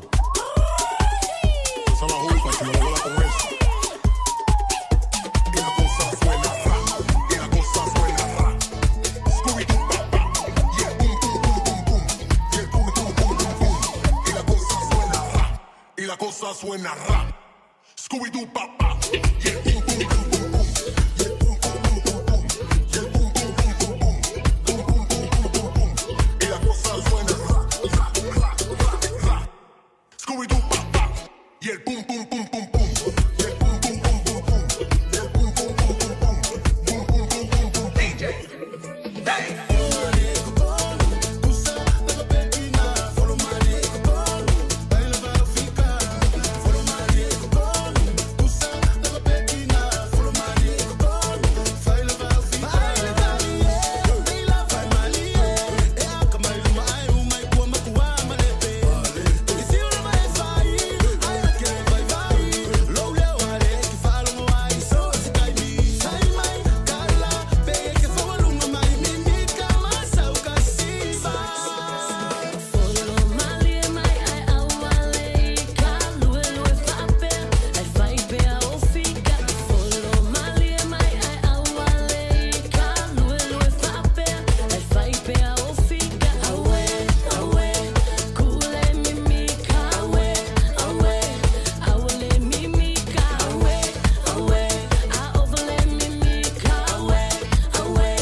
Joy Luz full tasi mi rauton tala le July fa nga solo tuai e sili tali mole fa na le ria wo le stofi le tu wa yo onga polkala me sili tali lango me malosi le frekeke le finas delight se mo ye ke wa so fa na fa I ponga ma so se fa moi en friona e afo en friona e la mai le tolu fitu tasi lima iva tolu fitu tasi lima iva tolu ye le tantu no mera na talantu mo e le dei fo I vainga o le woni le we o ye lungo le tantu leina le dei fo I vainga le so talo fa fitu Alofa. o amo yoi Manu ya fasai. ja o anto mi sa fila o le dia so fitu O parade solely ia o anga me sa ye le parade Ole Country Parade. Country Parade. Yeah, what was involved? O ani me sa for you the Country Parade. Where to wear our culture ofu. Oh, ofu. O la lula isa fa. Ole dress. Ole dress. Ah, so. Ia, na tau sa vali le anga ifia. Around the circle. Around the circle. So, now what Around the school. Around the school. Now what do I manai na yo matu? There. Ui na o tau wa Ari. Oi? Darul akinama sama palang wenga. Ui sa oi whaingawe. Ia. O nana wa mana. Ia, lele malo. Lele tele o heli fitu. On sai melunga le talaina. Talo fasia? Talo fasia? Ui karo fai. Talo fa. Talo fa ban. Mika. Ia. O melo sunga i le ripule ngia uri. Lewa manguia le ripule ngia uri. Le sunga i le whaia o ngalangolango le moana Pasifika. Ia, Mika. Ea mailinga wenga ngi vaiaso. Lewa fa solo mangui fa sky. O anga wherenga. Sao whenga no wenga ngafi. O, ia. Malolo ngi. O anga ngafi manga wherenga whenga wenga. Le same place karango ko far. Oh, okay. Ia e ala. Mawhangar wengari Mika pe? Manga yo. Maluka e au male pe vele ke. Me vela le au. Lo o ngi do aso fa ngau. O ngi lo aso. Bo fia e lau sangari. Lua lima sanga. Pore, ka lo fai. Ia. Manu ia teleri lo aso i fuari Mika. Maua pe ni sia se telefa pe ni tantu te mafutai. Ala plan solo waso fa na uri. Le fai me ai fai. Ola se kukasi lo makuanga e fai. Se singa sopa suima. Ia male sponge. Kama fai ngofia. Male sosisia. Ia wa umalala. Ea. Au ki a kupa manga. Ia. Se do. Lelei, ma no tai amica, on se me lunga leina. Talofa. Tarofa. Ia, o amai oi. Manu ia vastai. Oi foi lo ingo. Ye mama le ya tawa. Oi? Ye mama le ya tawa. Toi fa ale mu kasi mai ya va mo. Fia mama le ya tawa. Fia mama. Ia fia mama. Ngai alu leau. Oi. Wala to mi sa fila ongol de stofi matangofi. Mato mena faile. Na fai mato sports male. Men mako touch. So, o tau sports, o hatou talonga sa fai ese mai le touch. Le soka male, male tech. Soka male, so, kiri kai maanga, i kukara. O ilana maa loli, fam, fiamma. Olo au. Olo, sole. O le ala ulanu le te i leo. Le lanu violet. Lanu violet. E fia lanu lei o tau au? E fa. O le lanu violet, malamaris. Lanu violet, lanu violet, moana male. Moli male, mea mata. Lanu violet, moli, mea mata malamaris. Ole moanga. Male lan moana. So, ole violena lena sempini ni. Ole lan tau fai longa sa mawari fiamma. Ole leadership. Leader. Oh, so le tai man. No atu tu ai ngai matamata. Ole ai. Pisi ngalu. I. Ia, ole dan mana va. Ia la na o lo te mamlo tina so me so falau. Po le ala ulan tsinga sa fai ngā e ku. Le ala mea aina sa fai. Fai mako lasagna. Ia ue ka fio la e. Ia, e ana. Wakai a fal lasagna ia. Kere ai. Uia, o la ki mea ai. Langa fai fe au. Uia, langa fai fe au. O le ala ki me fai de mea. Lor ka ko kala me fai lo me fe. O I fai lo me me. Ia lele. Maro, am tai fe ba on sa me lunga na. Lele, ya. Masalo le fa tolu po le fa le no fa malam mai na tolu mata bul dei. Ole sunga ya mika. Ya e tawon tanto si le fia uma.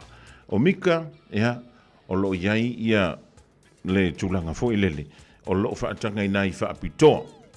Ya ona o le tulanga fo o lona soi fu malo loin. Le ala una awai mai le tanto por kalami wo mo ba filo I mika. Ya le fu te malam le.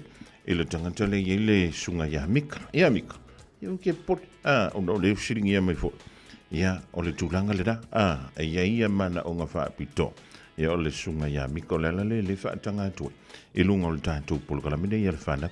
Ya le o ai le ngol por sili. O le kambari vale le New Zealand. Lea ua fa ma vai mai. E to amano lo I le masina o ke topa. O le nei tusang. O le ngor ka malo. Yo, wa lima tusanga o pule. Ya. Sia. Sia.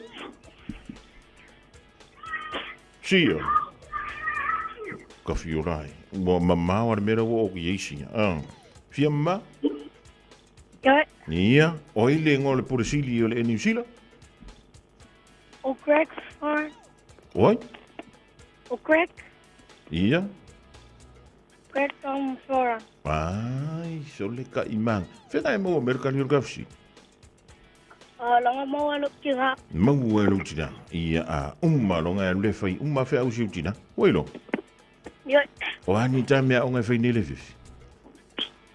Uma fai upusa so umale. Mai sio mea o nga matematika. Matematika foi upusa so. Kama voi lele tu yele upune em fai ona.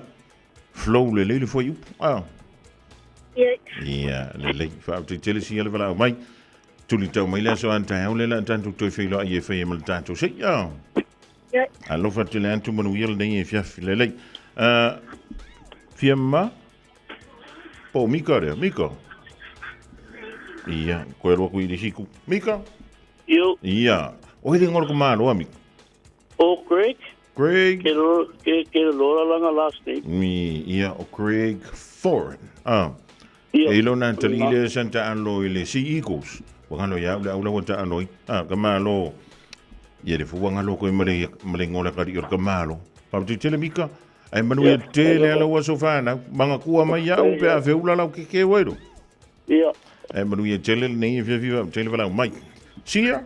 Oi fia mama tashi. Fia mama lua. Talo fa. Fetu. Oi o fetu soli. Ka fiolai. Ia fetu. Oi le ngor ka malo. Greg Foreign. O Craig Foreign. Ia lele. Oi nga sa so ni tu ya eri fetu. Lakina. O Loutina, ia lele. Umalona le lumi vai o Loutina. Oilo.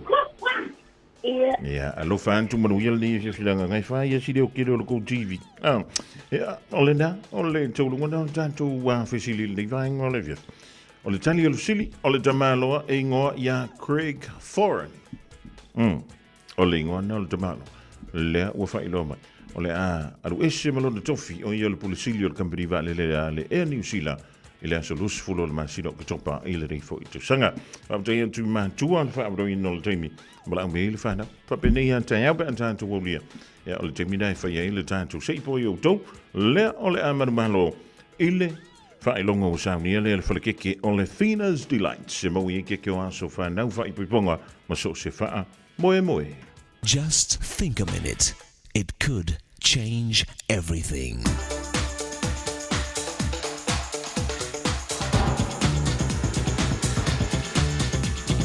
Think a minute. Scientists have shown that if you put a frog into boiling water, it will immediately jump out to save its life. But put that same frog into water that is normal room temperature, and then raise the heat of the water very slowly. That frog will just stay there until it boils to death. Why? Because it gets familiar and comfortable with the water at each raised temperature. So it doesn't realize how dangerously hot its environment is becoming until it's too late and it's boiled to death. You know, in a similar way, our children's lives can be destroyed if we don't realize how we might not be loving and teaching them as we should.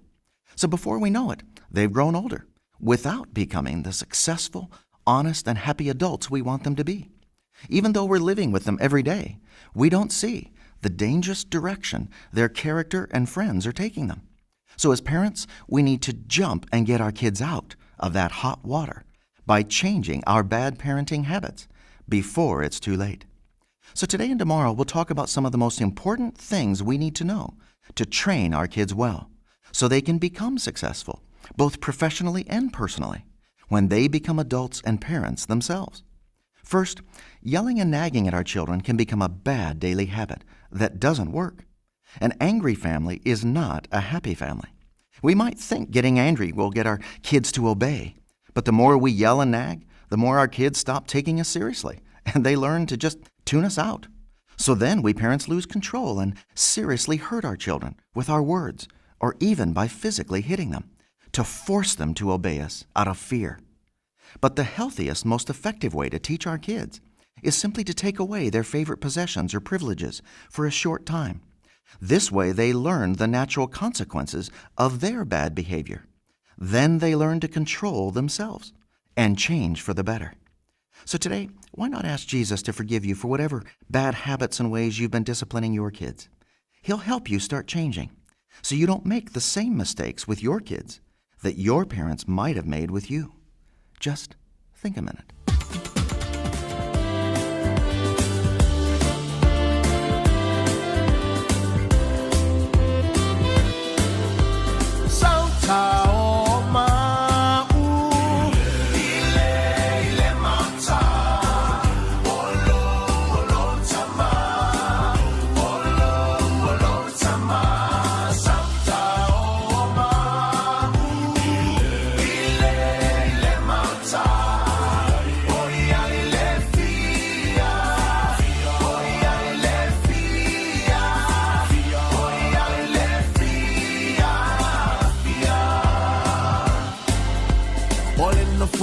Feel it's all in the lane.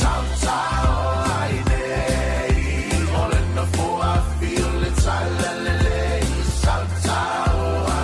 Hallelujah. All in the four, I feel it's all in the lane.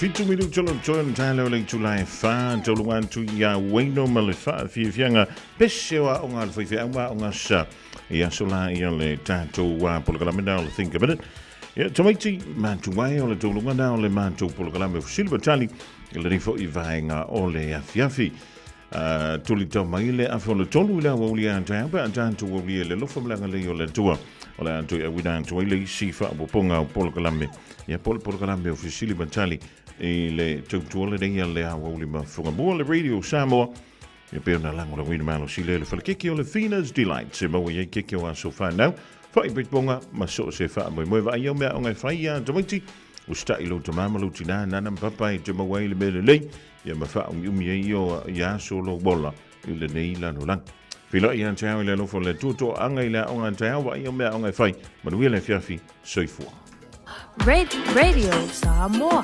تسليمة يبطل عمو.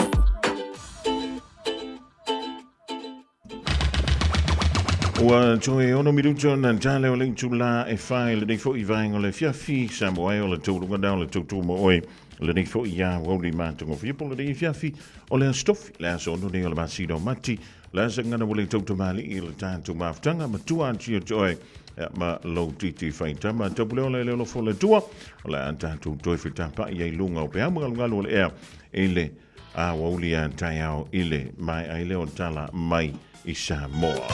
E mo te mrei manu ye tele la singo toe fuafuanga o le awhenga iai. Lo o tō pa ia ma lo o tō mabalu e langa te tono New Zealand. Ai wha pia fo ia tino e mamau. Ma mana tō pia.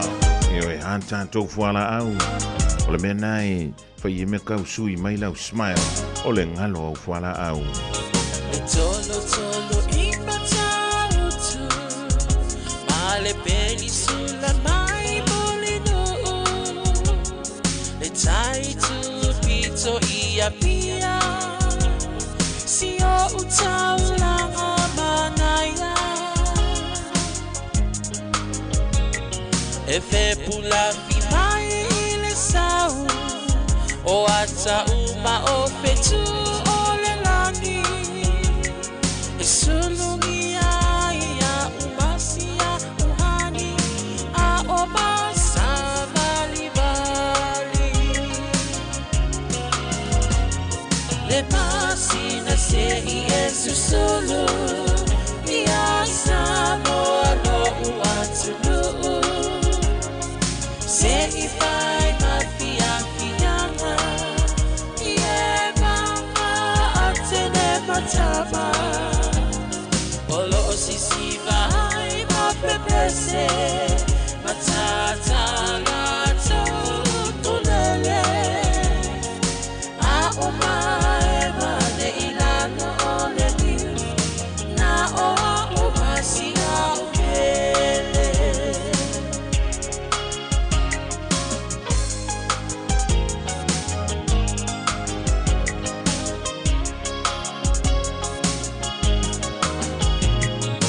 Nofo nofo i whanga pei. Le si tau langa o sabonei. Ai mana tua pea o upolu. O le ingoa lea osu o motu. Ele mawhai hanga o nangalo. Le tafe tafe mali o mai singano. Olo o nofo nofo ai tine matama yunga lona awala lau papa. Le masina se i esu solo.